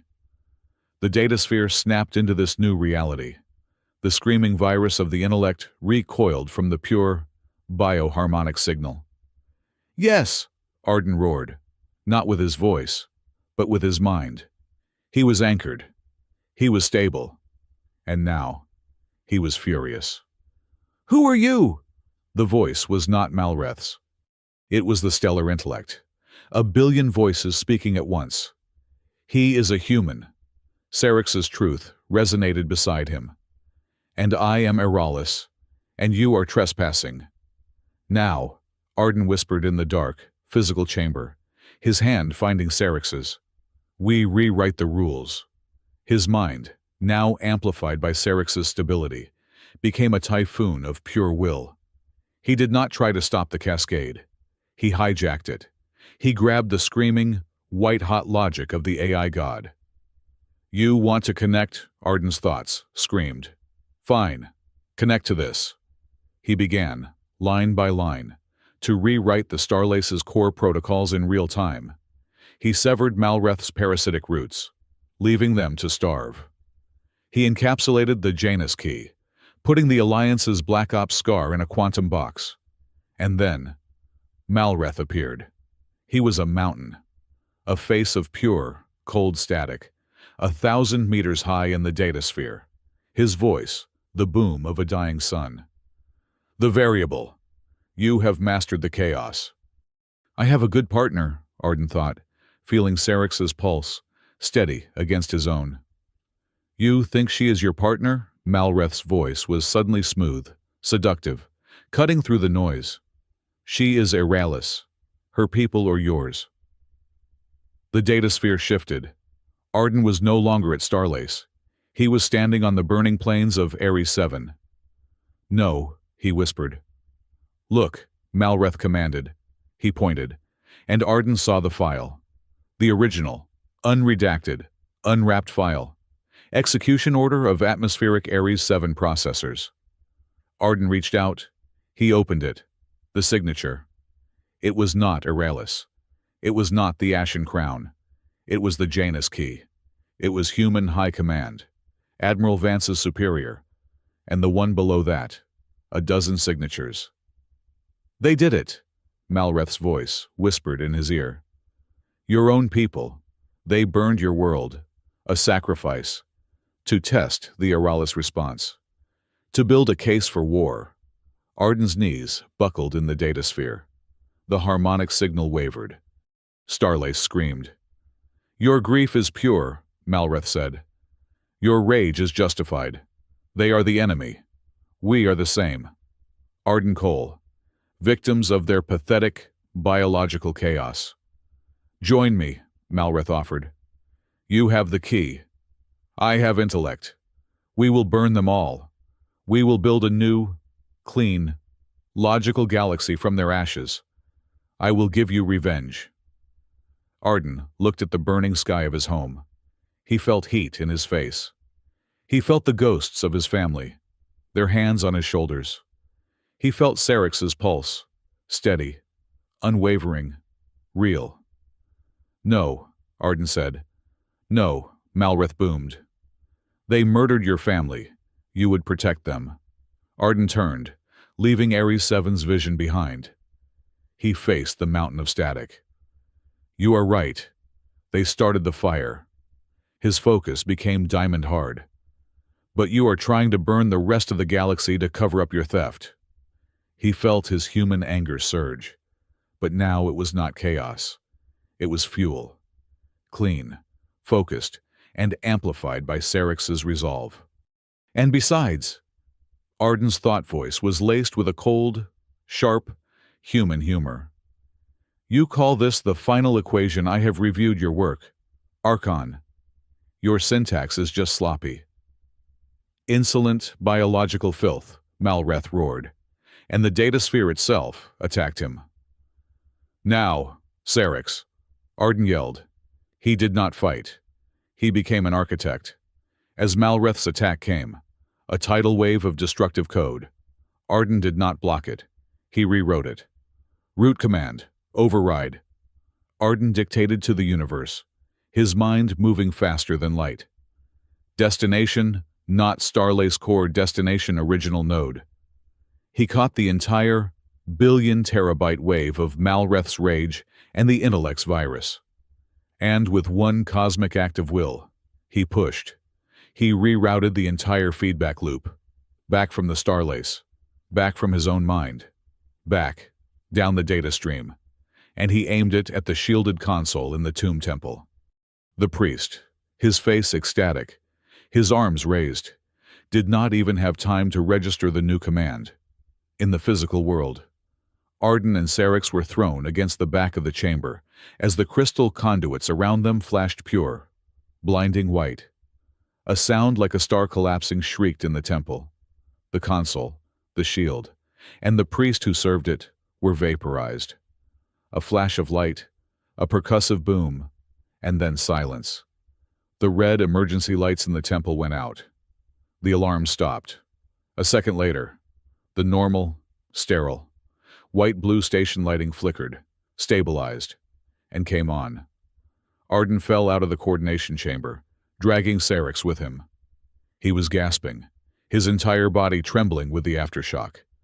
He had never felt so empty, or so full. He looked at his terminal, green. The Starlace network was green, stable, secure. The cascade was gone. The intellect was silent, pushed back into its digital tomb. "We did it," he breathed. Syrinx was leaning against the wall, her silver hair plastered to her face with sweat. "Your human humor," she panted, a small, exhausted smile on her lips. "Sloppy syntax." "He was," Arden said, grinning. "He really left a port open." His calm, dead for the last 10 minutes, burst to life. "Cole, are you holy?" It was Ikar Vale's voice, and he was shouting over the sound of weapons fire. "The station gravity just rebooted. It is stable." "Whatever you did, it worked." "Vale, what is that noise?" Arden asked, pulling himself up. "That is the whatever you did it worked problem," Vale yelled. "Malreth's Plan B. The Ashen Crown just declared war. They are not ghosts, Cole. They are troopers, full body armor. They are storming the Omega Tower right now. They are trying to seize the hardware." A new voice cut across all channels. Not just his comm, the entire station. Talia Morrow. "This is Talia Morrow, Interstellar Free Press. And you are all being lied to." Her face was on every remaining public monitor. "For the last hour, I have been broadcasting the Ashen Crown's internal manifests. They are not a corporation. They are a terrorist army. And their prophet CEO, Archon Malreth, is attempting to seize control of the Starlace by force. I am uploading the proof now." The sound of Vale's firefight intensified. "We are holding them at the main junction, but they are good, Cole. They are not priests." "We are coming," Arden said. He looked at Syrinx. She nodded, pushing herself off the wall. "We are on our way." "We will," Syrinx began. But she never finished the thought. The air in the center of the tomb temple shimmered. It was not data. It was not a ghost. It was a vertical, shimmering slit in reality. A non-space. A local, instant teleportation gate. Malreth's voice. Quiet. Cold. And this time, it was physical in space. A brilliant counter-move. Arden Cole. A symphony of logic and chaos. Arden pushed Syrinx behind him, his hand reaching for a plasma cutter he no longer had. "But you made a classic, human mistake," Malreth's voice continued. "You saved the board, and you left your queen undefended." Two figures stepped through the shimmering gate. They were not robed priests. They were black, metallic, and inhumanly fast. Ashen Crown elite. Arden lunged. He was too slow. His body was spent, his muscles screaming. They did not attack him. One of them raised a weapon and fired a pulse of pure, concussive sound. Arden's muscles locked. He collapsed to the floor, paralyzed, his nerves on fire, but utterly immobile. He could only watch. The two troopers seized Syrinx. She did not scream. She did not fight. She just looked at Arden. Her dark, obsidian eyes were wide, not with fear, but with a strange, new, terrible understanding. They dragged her toward the shimmering portal. "The Ashen Fleet awaits," Malreth's voice whispered, seeming to come from the portal itself. "The Empress is a valuable prize. Come and find her. Architect, if you are truly the man who built the maze." They pulled Syrinx through. The portal snapped shut, leaving behind nothing but the scent of ozone and the sterile, white light of the temple. Arden lay on the cold floor, paralyzed. He was alone. The only sound in the dead temple was the distant, echoing gunfire of Akar Vale's desperate, losing battle. The concussive paralysis lasted 30 seconds. It felt like a year. Arden lay on the cold floor of the tomb temple, his muscles locked in a silent, agonizing scream. He could hear the thump-thump of his own heart, frantic and useless. He watched the patch of air where Syrinx had vanished, the ozone stinging his nostrils. "You left your queen undefended." The paralysis broke. It did not fade. It snapped, releasing him in a single, painful rush of pins and needles. He coughed, his lungs burning, and scrambled to his feet. His terminal was on the floor. He grabbed it. The Starlace was stable. He had saved the network. He had lost her. His earbud crackled. "Cole, where the hell are you? We are being overrun. The Omega Tower, they have breached the first checkpoint." It was Vale, and he sounded, for the first time, like he was losing. The sound of heavy, concussive weapons fire echoed behind his voice. Arden ran. He did not run from the fight. He ran toward it. He burst from the dead air of the tomb temple into the main station corridor. Chaos. Alarms were blaring. Civilians were screaming, running for shelter. Vale's security forces, outnumbered and outgunned, were holding a desperate line against a wave of black-armored troopers. Ashen Crown elite. They were not priests. They were soldiers. "They are not priests," Vale had shouted. He was right. They moved with a chilling, fluid precision, their movements perfectly synchronized, like a single, multi-limbed machine. Arden skirted the edge of the firefight, using the panicked crowd as cover. He was unarmed. He was exhausted. And he was the most dangerous man on the station. He reached the Omega Tower security perimeter. Vale was there, his face streaked with grime, a smoking pulse rifle in his hand. "Cole, where is the Empress?" "Gone," Arden said, his voice a rasp. "Malreth took her, the Ashen Throne." Vale swore, a string of creative, gutter profanities. "Then what are you doing here?" "We are losing the tower, Architect." "I am not here to fight," Arden said. He pointed to the central, cryo-cooled crystal column at the center of the tower, the main Starlace nexus. "I am here to leave. I need the core." Vale stared at him. "You are what none keep them off me," Arden said. "I need 90 seconds. Unfettered. I need to get to his flagship." "That is impossible. It is on the border. That is a 3-day jump, with priority codes. I do not have a ship for you." "I do not need a ship," Arden said, pushing past him. "I need a route." He slapped his terminal onto the main console, bypassing Vale's security locks. The sound of weapons fire intensified. A stray bolt of plasma turned a nearby bulkhead to molten slag. "Cover him!" Vale roared, realizing. "Form a perimeter. Do not let them touch the Architect." Arden closed his eyes. He was back in the datasphere. Sovereign key. But this time, there was no defense. It was not a counterpunch. It was a creation. He saw the Ashen Throne, a pinprick of data on the galactic rim, shielded, cloaked, and arrogant. Malreth thought he was safe. Malreth did not know that Arden Cole had built the maze. Arden, the architect, began to build. He did not ask for a route. He did not requisition one. He wove one. He pulled a string of dark energy conduit from a decommissioned military line. He stole a gravity handshake protocol from a Black Ops relay. He built a bridge of pure, unauthorized, impossible light. A Class 0 Starlace route. A backdoor jump. An architect's secret passage. It was the most illegal act of engineering in human history. "It is done," he said, his eyes open. He had been gone 87 seconds. Vale was breathing heavily, his rifle hot. "What is done? You are still here." "The route is open," Arden said. "It terminates there." He pointed to a small, civilian-grade transport pod, normally used for system-to-system maintenance. "Get me to it." "Cole, that is a glorified coffin." "That is all I need," Arden said. They fought their way to the maintenance bay. It was ugly. Close quarters work.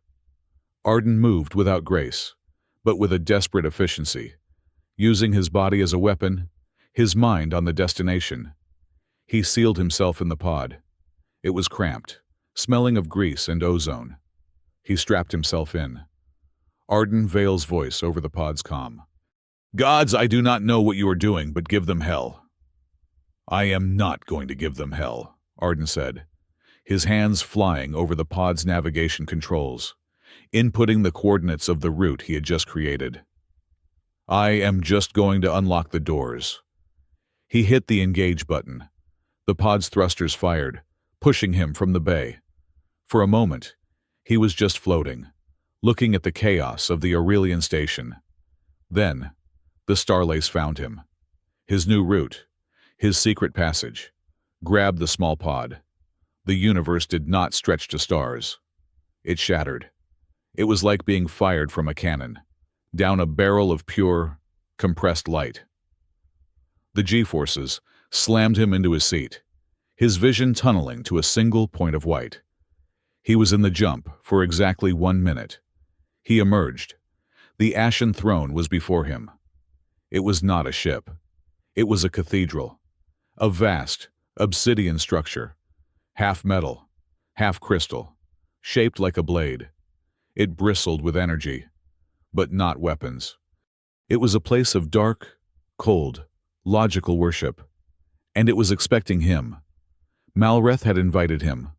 The pod, its navigation route now complete, drifted toward an open, glowing hangar bay. No one fired on him. He was a guest, a prisoner, arriving on his own terms. He landed the pod. The hangar was vast, cold, and silent, lit by the same sick, gray-blue light as the Tomb Temple. Dozens of black, identical Ashen Crown fighters were docked in perfect, silent rows. The air was thin, smelling of cold metal and incense. He stepped from the pod. His focus was absolute. Unlock, not kill. This was a rescue, not an invasion. He moved into the ship. No alarm sounded. The doors hissed open before him. "The architect!" Malreth's voice echoed through the ship, seemingly from the walls themselves. "We welcome you to the House of True Logic. The doors are open for you. The prophet wishes to debate." Arden ignored him. He followed the power signature. He was still connected, his sovereign key a whisper in the ship's systems. He was a ghost in Malreth's own machine. The ship was filled with priests, programmer priests, robed in black, moved through the corridors, their faces serene, their eyes wide with fanaticism. They did not look at him. They were chanting, a low, binary glossolalia. Arden did not run.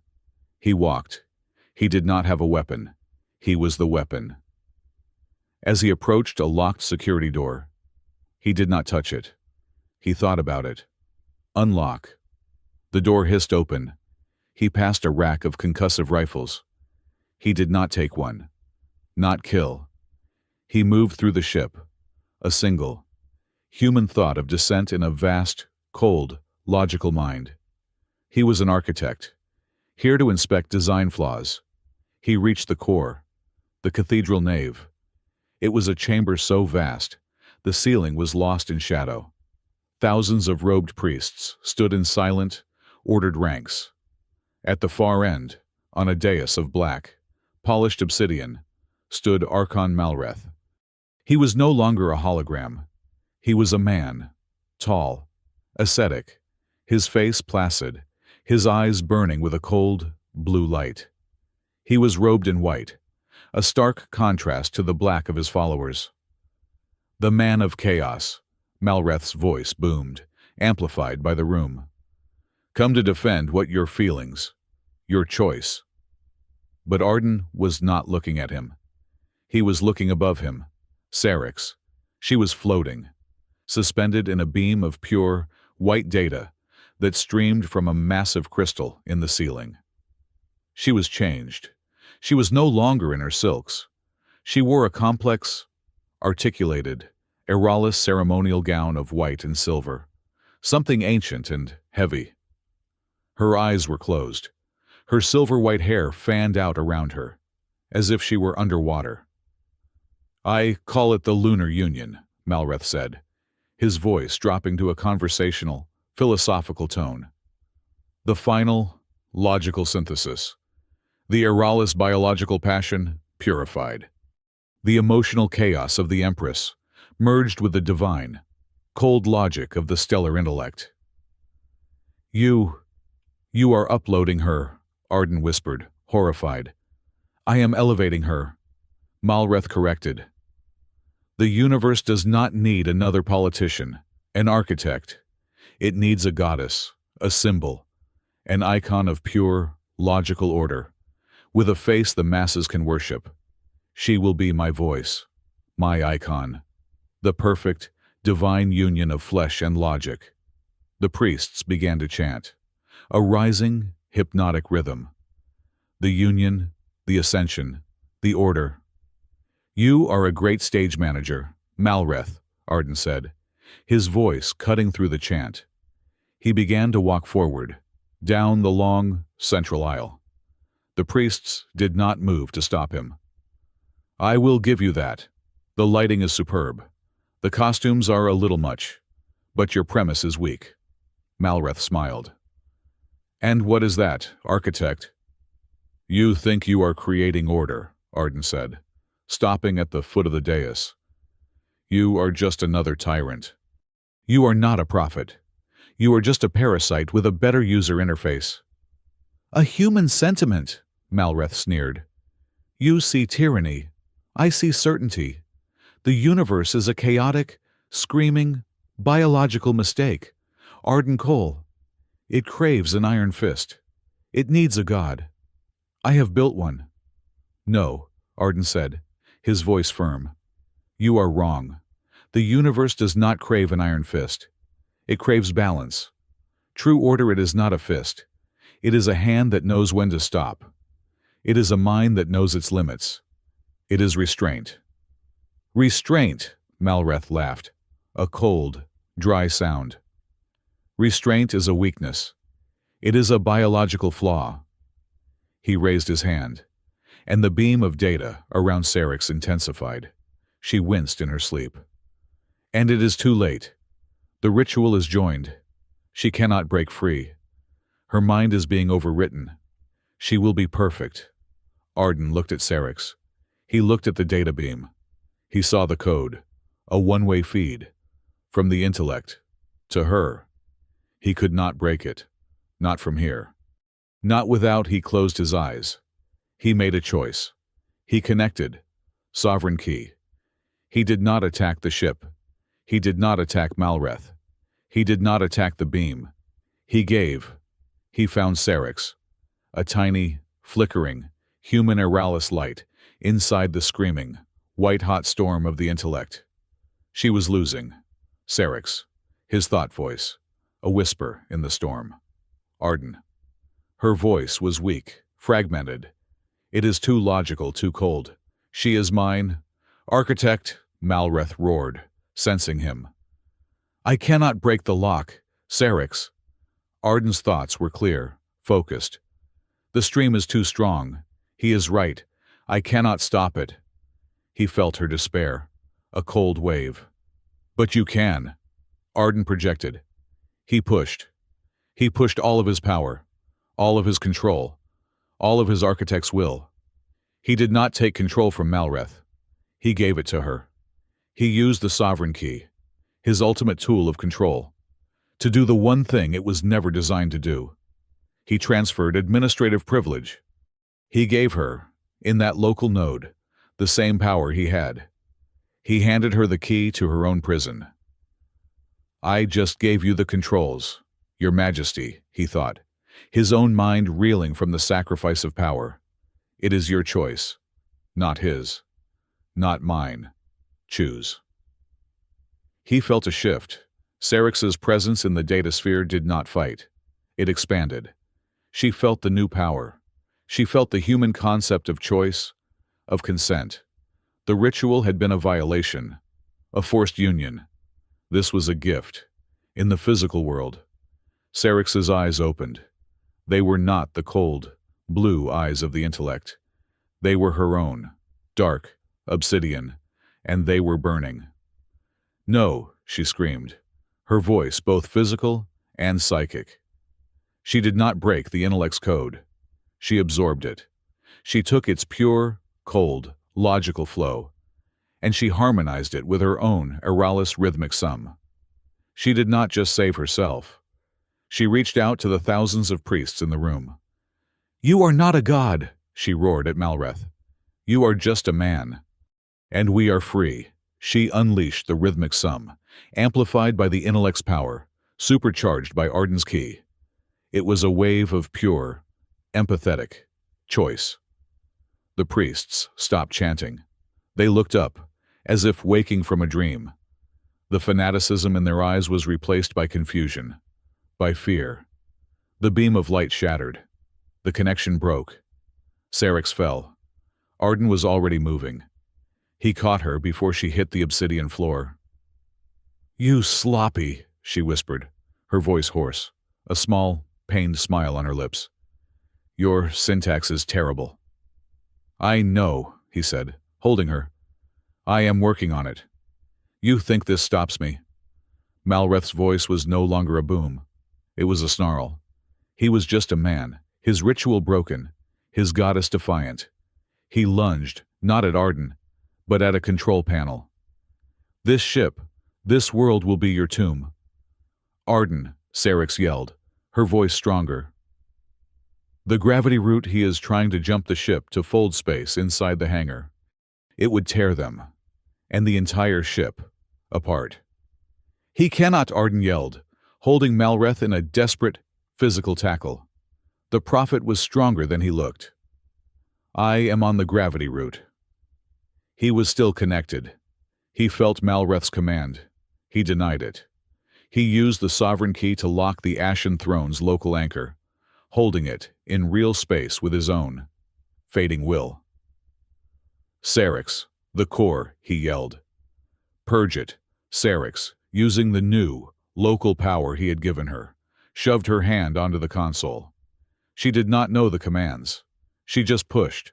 Her Eralis rhythmic sum, her heart truth, flooded the ship's core, purging the last, lingering whispers of the stellar intellect.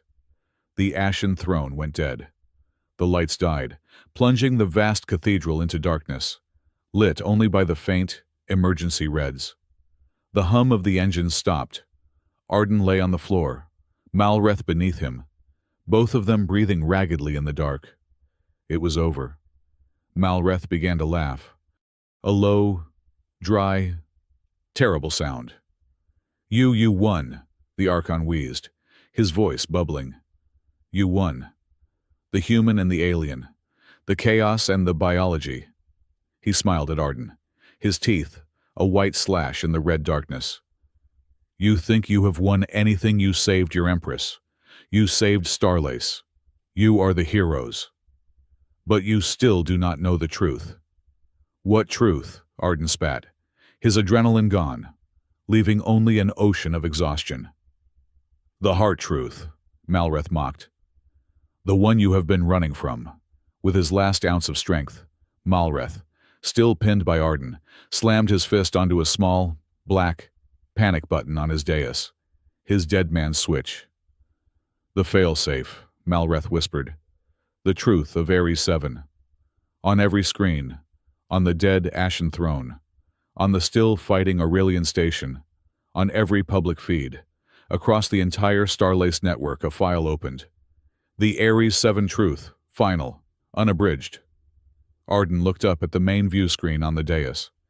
He saw the Janus key, the human high command order. Yes, he thought.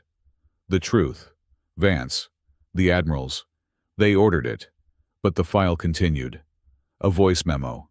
An admiral. We cannot be seen to do this. The blowback is unacceptable. Contract it out. Use the allies. The Auralis. The old regime. The ones loyal to her father. They owe us. They will do the dirty work. A new file opened. The execution order. The real one.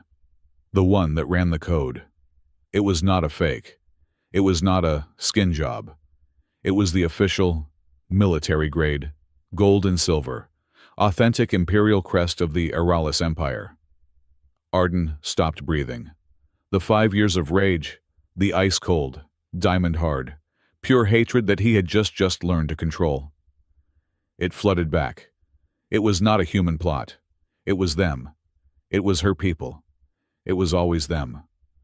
He turned his head, slowly. Syrinx was on her knees, staring, her face a mask of white, abject horror. She looked at him. Her dark, obsidian, alien eyes met his. They were swimming in tears. "Arden," she whispered.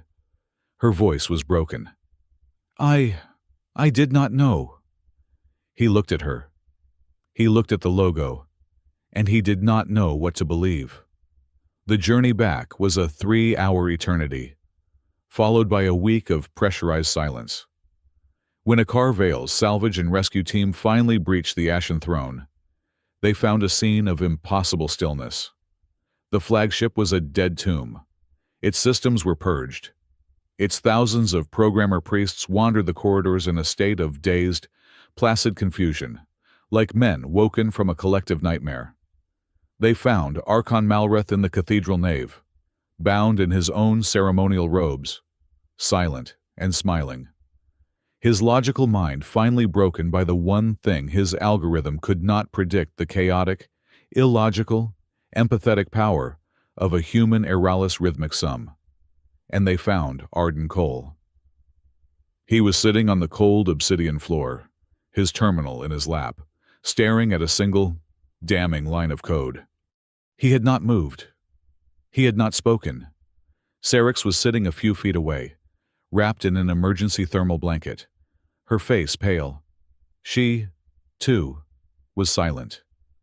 The image of the Auralis imperial crest, the one Malreth had broadcast, was frozen on the main view screen. The final truth, Arden's hatred, the 5-year-old rage that had defined him, that had been his fuel and his shield, was a solid, cold thing in his chest. It had been her people. It had always been her people. His entire body, his entire being, was code-focused. It was the only way he could stop himself from doing something he could not undo. He was an engineer. He was an architect. He did not look at the image. He looked at the structure. "It is authentic," he said, his voice a dead rasp. It was the first time he had spoken in an hour. Syrinx flinched. "Arden." "The signature is real," he continued, his eyes dissecting the file. "The encryption is flawless. It is a level 1 military authorization. Your father's regime?" "Stop," he said. He did not look at her. He could not. If he looked at her alien, beautiful, lying face, he would break. "But," Syrinx's voice was a whisper. "But it is not a command," Arden paused. "What?" "It is a key," she whispered, her own Auralis technical knowledge surfacing. "That signature, it is not an execution order. It is an unlock protocol. It grants permission. It does not give the order. His head snapped up. He stared at the code, really looked at it, past the red haze of his rage. She was right. It was not a trigger. It was a keyhole. "I do not understand," he said, his own expertise failing him. "The human part," Sarek said, her voice shaking as she pieced it together. "The Janus key. The human high command file. You said it was a wrapper. A padding." Arden's fingers flew. He pulled up the human file again, the one Malreth had also shown. He overlaid the two. He saw it. The Eralis signature, her father's signature, was authentic. It was a key. The human Janus key was the hand that held that key. "It is a two-part system," Arden breathed, the terrible, elegant, horrifying truth dawning on him. "A failsafe. My own people did not just order the cleansing. They forced your father's government to provide the key." "A political trap," Sarek whispered, her eyes wide with horror. "The voice memo. The human admiral. They owe us. They forced my father to be complicit, to hand over the key to his own rogue operation, so that if the truth ever came out, we would be blamed." The hatred in Arden's chest did not vanish. It shifted. It turned, hot and pure, away from the woman beside him and back toward the cold, sterile, logical human treachery that had engineered this. "He was a fool," Sarek whispered, tears finally tracing a path down her pale cheeks. "My father, he was a weak man. He gave them the key to save his throne, and he murdered your world." Arden looked at her. Her heart truth was on her face. Devastation, shame, grief. She had not known. He said nothing. He just returned to his terminal. He rebooted his secret route. He reactivated the stolen navigation codes. "We are going back," he said, his voice flat and dead. "I am tired of this ship." The Aurelian station was in a state of fractured chaos. Talia Morrow's broadcast, combined with the sudden, violent, and very public implosion of the Ashen Crown's leadership, had shattered the political landscape. The station was no longer a bargaining place. It was a crime scene. Arden was in a sterile, white debriefing room. Ikar Vale sat opposite him, looking a decade older. Talia was in the corner, her terminal open, her eyes sharp. "Archon Malreth is in a medically induced coma," Vale said, reading from a report. "His priests are, well, they are mostly just confused accountants. They are cooperating. Fully. The Ashen Throne is in Alliance custody," Vale continued. "Admiral Vance has been recalled to Earth for consultation." "He is running," Talia said, not looking up. "He is dirty." "We are all dirty," Vale snapped. "The entire station, the entire Alliance, is covered in this." "The Commissioner," Arden said, his voice quiet. He had not slept in 3 days. "Commissioner Theron," Vale's face darkened. "He is still here." "What?" Arden stood. "He is in the Hall of Neutrality," Vale said, rubbing his temples. "He is negotiating the reparations from the Eralis Imperial Remnant for the Ares 7 tragedy, which Malreth's file proved. He is using Malreth's lie." Talia was on her feet. "The lie that he created." "He is a bureaucrat," Vale said, his voice full of acid. "He is untouchable. The Janus key, the padding. It is all classified. We cannot touch him. He is protected by the very Black Ops laws he helped write." Arden's crisis of faith, the one that had been brewing since the Tomb Temple, finally crested. He had spent 5 years hunting a ghost, an Eralis ghost. He had been wrong. He had hunted Malreth. He had been right. But Malreth was just a symptom. The real killer, the real disease, was a man in a clean, pressed suit down the hall, sipping purified water and negotiating. His people. His own people. If the men he had sworn to protect, if the Alliance, was the true enemy, then what was vengeance? What was justice? He turned and left the room. He did not know where he was going. He just needed air. He found himself on the observation deck. The Starlace, his Starlace, was visible through the vast viewport. It was beautiful. The lines of light were pure, stable, and green. He had saved it. He and Syrinx.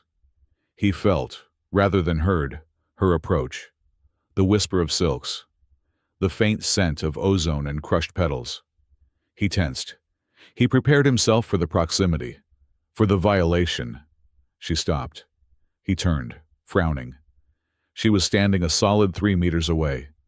Her hands were clasped behind her back, her posture almost formal. "Arden Cole," she said. Her voice was quiet. "Your Majesty," he replied, his voice rough. A small, sad smile touched her lips. "I have been studying," she said, her voice soft. "Your human protocols, your personal space, your bubble." Arden stared. "I have been informed," she continued, her expression serious, as if reciting a lesson, "that 1 meter is the standard polite distance, and proximity, without permission, is unacceptable." Arden felt something in his chest, a strange, unfamiliar warmth. "So," she concluded, her dark eyes meeting his, "I will approach when you permit me to." This Empress, this alien who had held his mind together in a cosmic storm, was now asking for permission to stand near him. He had to laugh. It was not a happy sound. It was a broken sound. "You have permission, Syrinx," he said, his voice thick. She glided forward, her movements precise, and stopped. Exactly 1 meter away. She looked up at him. "Is this correct?" "It is perfect," he said. They stood in silence for a long moment, watching the Starlace work. "He is going to walk away," Arden said, his voice a low, angry buzz. "Theron, he is going to win." "No," Syrinx said. "He is not. He is too protected. The Janus key." "We do not need the Janus key," Syrinx said. "We need the Ares 7 archive. The original archive. The one before the Janus key touched it." Arden looked at her. "It is impossible. It is level 10 classified." "But we have you," Syrinx said, a flicker of her old intensity returning. "And we have Talia. And we have Ikar Vale." Ikar Vale hated the idea. "Absolutely not," he said, his arms crossed. "The Ares 7 Deep Archive is not on the station. It is in the Alliance Citadel network. It is black-level classified. I cannot get you in. I will not get you in." "You do not have to," Arden said. "You just have to get Talia to a terminal that has Citadel intranet access. And you have to look the other way for 5 minutes." Vale stared at him. "And where am I supposed to find a terminal like that?" Arden pointed to the one in Vale's own office, the one marked Alliance Security Liaison. Vale let out a long, suffering sigh. "I am going to go inspect the detention block," he said, pushing himself away from his desk. "I expect this office to be empty when I return in 10 minutes. He walked out. Talia grinned, cracking her knuckles. "I love that man." She sat down. "Okay. Architect, talk to me. This thing is locked down tight. Janus keys everywhere." "He is a bureaucrat," Arden said, his hand on the terminal, his eyes closed. "He thinks in layers, in plausible deniability. He did not use the sovereign key to break the locks. He used it to circumvent them. He was the architect. He knew where the back doors were, because he had helped design the house." "I am in," Talia whispered, her eyes wide. "The Ares 7 archive. The logistics folder." "Oh gods. Arden." It was not a single order. It was months of logistical planning. The original contract. From Commissioner Theron, Alliance Reconstruction and Logistics Bureau. To Archon Malreth, Ashen Crown. Subject Re-Ares 7 problem. Archon, per our discussion, the statistics prove the colony is a failed logistic. The pro-Eralis sentiment is unacceptable. We require a full cleansing and decommissioning of the asset. You will use the Eralis proxy signature per attached file to ensure full, plausible deniability for the Alliance. This is a logistics decision. Arden read it. A logistics decision. His family, his world, his 5 years of rage, all because of a failed logistics. The coldness of it was more shocking than any hot hatred. He did not hate them, Arden whispered. He deleted them. He is a monster, Talia said, her voice shaking with journalistic fury. No, Arden said. He is worse. He is an accountant. He looked at Syrinx, who had been reading over his shoulder. Her face was ashen. Your realignment. Arden, she whispered. He looked at the file. He looked at Talia. My revenge is meaningless, he said, his voice clear, for the first time in days. It is just noise. But justice is just a signal. A clean signal. He tapped Talia's shoulder. Broadcast it, he said. To whom? Talia asked. The press, no, Arden said, his eyes hard. To the Interstellar Tribunal. To the Fracture Summit plenary session. Broadcast it live. Broadcast it now. The Hall of Neutrality was in session. Commissioner Theron was at the podium, his face a mask of bland sympathy. And while the actions of the Eralis Imperial Remnant are horrifying, the Alliance is prepared to move forward with the new proposal from Empress Syrinx. He was co-opting her peace proposal, the Joint Stewardship Treaty, to cover his own tracks. Commissioner Theron, the chief mediator, interrupted. His face was grim. He was looking at his own terminal. We have just received a live broadcast from the Interstellar Free Press. The main view screen behind Theron flickered. It was not Talia's face. It was the memo. A failed logistic proceed with the cleansing protocol. Use the Eralis proxy signature. The room took a collective breath. Theron did not flinch. He turned. He read his own words. He adjusted his cuff. Admiral Vance, who had been recalled, but not yet left, stood up, his face purple. Commissioner, what is this abomination? Theron turned back to the podium, and he smiled. It was not a maniacal laugh. It was a dry, quiet, bureaucratic chuckle. This, Theron said, his voice calm, reasonable, is an unfortunate leak of a classified logistics decision made 5 years ago, under extreme duress. You murdered a colony, Vance roared. I balanced a budget, Theron countered, his voice like ice. I prevented a civil war by making a hard choice. A choice none of you had the stomach for. And this proof is inadmissible. Why is it inadmissible? Arden's voice. He, Syrinx, Talia, and Vale were standing in the doorway. Theron turned. His amused smile never wavered. He looked directly at Arden. Hello, architect, he said, as if greeting an old friend. It is inadmissible because of the way it was obtained. Illegally. Using a tool that was never authorized for this purpose. A tool, Theron continued, his eyes glinting with a cold, intellectual pride. That I commissioned. The hall was silent. Arden froze. What did you say? Oh, come now, Mr. Cole, Theron said, his voice dripping with patronizing amusement. You did not really think a mid-level engineer, no matter how brilliant, could build something like the Sovereign Key on his own. You were a boy, Theron said, dismissively. A brilliant, arrogant, idealistic boy. You were the perfect asset. My bureau funded your research through a dozen shell corporations. We gave you the problem. We gave you the resources. We allowed you to build your little masterpiece.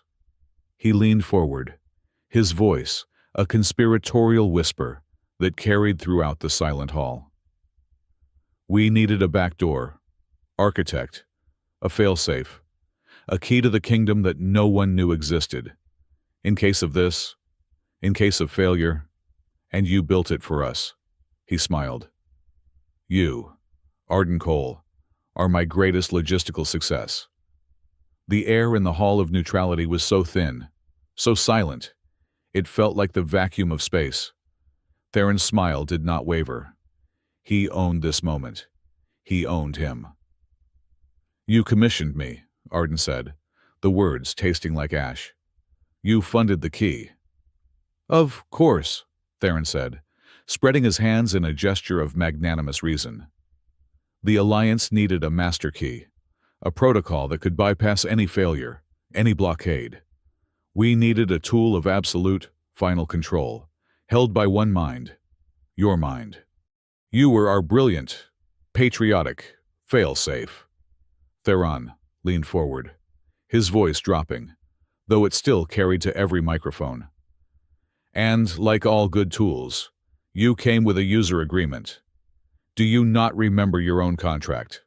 Architect, a cold, dead feeling, a feeling beyond dread, bloomed in Arden's stomach. He remembered. He was 22. He had been arrogant. He had believed he was the only person smart enough to save the galaxy. The war meme protocol, Arden whispered. Theron's smile widened. He had won. Precisely, he said. He turned to the stunned tribunal. It was a simple, logical addendum, buried in his architectural contract. A clause he helped draft. It stated that in the event of an imminent ideological contagion, a war meme that threatened the statistical stability of the Alliance, the architect's primary tool, his sovereign key, could be leveraged. That a logistical cleansing of the infected node was authorized. A blank check, signed by the architect himself, to preserve the greater good. He pointed a finger. Not at Arden, but at the main screen. Ares 7 was not a colony, gentlemen. It was a failed logistics. Its pro-Eralis sentiment had a 92% contagion rating. It was a disease, and I was the doctor. I simply invoked the protocol that our own fail-safe architect had so brilliantly provided. The room spun. Arden's knees buckled. It was not a lie. It was not a frame. It was the truth. The gun that had murdered his family. The code that had burned his world. The power that had fueled his 5-year-long quest for vengeance. He had forged it himself. He had signed his own family's death warrant with the ink of his own youthful, unimaginable arrogance. He was the ghost. He was the monster. Theron was just the man who had read the contract. He was vaguely aware of shouting, of Admiral Vance, his face a mask of purple rage, calling Theron a demon, of Talia, her camera live, her face a sheet of white shock, as she broadcast this ultimate, horrifying truth. Of Vale, his hand on his weapon, his expression unreadable. But all Arden could feel was the crushing, infinite weight of his own, unforgivable sin. He had built a tool of absolute power, and in his pride, he had given a blank check to a man like Theron. He felt a touch. It was not a violation. It was not an intrusion. It was a hand, a slender, 6-fingered hand, Sarek's. She had broken her 1-meter rule. She had walked across the floor, past the gasping politicians, past the armed guards, and she had taken his hand. She did not grab his wrist. She did not try to read his pulse. She simply held his hand. He looked up, his eyes blurred, his mind a ruin. She was looking at him, her dark, alien eyes filled not with judgment, not with pity, but with a fierce, absolute clarity. He is wrong, she said, her voice quiet, but it cut through the noise. I signed it, Arden whispered, his voice broken. It was me. Yes, she said. That was the man you were. The boy who believed power could be absolute, who believed he could control the universe from a single chair. She squeezed his hand. But this is not your man. Not the man who shared his power with me in the dark. Not the man who chose justice over revenge. A human's strength, Arden Cole, is not measured in what he has done. It is measured in what he chooses to do next. He stared at her, his partner, the rhythmic sum. She was right. His breath, which he had not realized he was holding, came out in a single, shuddering gasp. The rage was gone. The grief was still there, a wound that would never heal. But the guilt crystallized. It became a choice. He let go of her hand. He stood up. He did not look at Theron. He looked at the chief mediator. "He is right," Arden said, his voice clear, echoing in the now silent hall. "About almost everything." Theron's smug expression began to fade, replaced by a flicker of confusion. This was not part of the script. "The sovereign key is a mistake," Arden continued. "It is a flaw in the system. It is a tool of absolute, unchecked power. I was a fool to build it, and a monster like him was inevitable." He closed his eyes. He did not need a terminal. He did not need a console. He was the architect. He reached, he activated the sovereign key. One last time.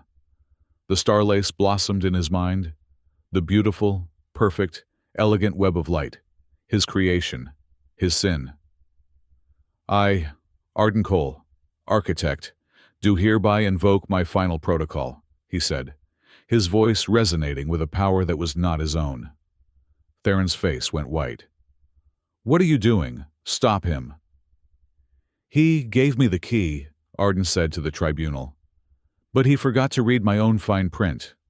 I built a back door." "Yes. But I also built a self-destruct." He pushed.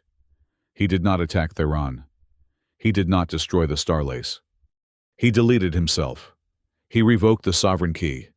He erased the back door. He shattered his own masterpiece. The lines of godlike control dissolved into nothing. He fell out of the datasphere, his connection severed forever. He opened his eyes. He was just a man. "The key is gone," he panted, the psychic rebound making him sway. "The architecture is now clean. No more back doors. No more master keys." Theron was speechless. His ultimate weapon, his failsafe, his logistical success was gone, wiped from existence by the very man who built it. "A system should not be based on the hope that one man is good," Arden said, his voice stronger. "It should be based on the fact that all men can be compromised." He looked at the stunned Aeralis delegation, and at the human admirals. "I propose a new system," he said. "No more single keys. The starlace must be secured by a tri-key protocol, a multi-signature lock. One key held by the Alliance, one key held by the Aeralis Empire, and one key held by a civilian council. All three must agree to make a system-wide change. That is not a weakness. That is strength. That is restraint." He looked at Theron, his eyes cold and clear. "That is how you build a system that is stronger than the men who run it." Theron scoffed, regaining his composure. "That is idealistic nonsense, a bureaucratic nightmare, and you have no proof that I did anything but follow your own protocol." "Oh, we have the proof," Talia Morrow said, stepping forward, her camera held high. "We have the original logistics contract between you and Archon Malreth, the one that proves your hand forced the Aeralis key, the one that proves your motives were never security, only profit and power." Theron's face finally crumbled. "Ikar Vale," the chief mediator said, his voice like stone. "Arrest this man."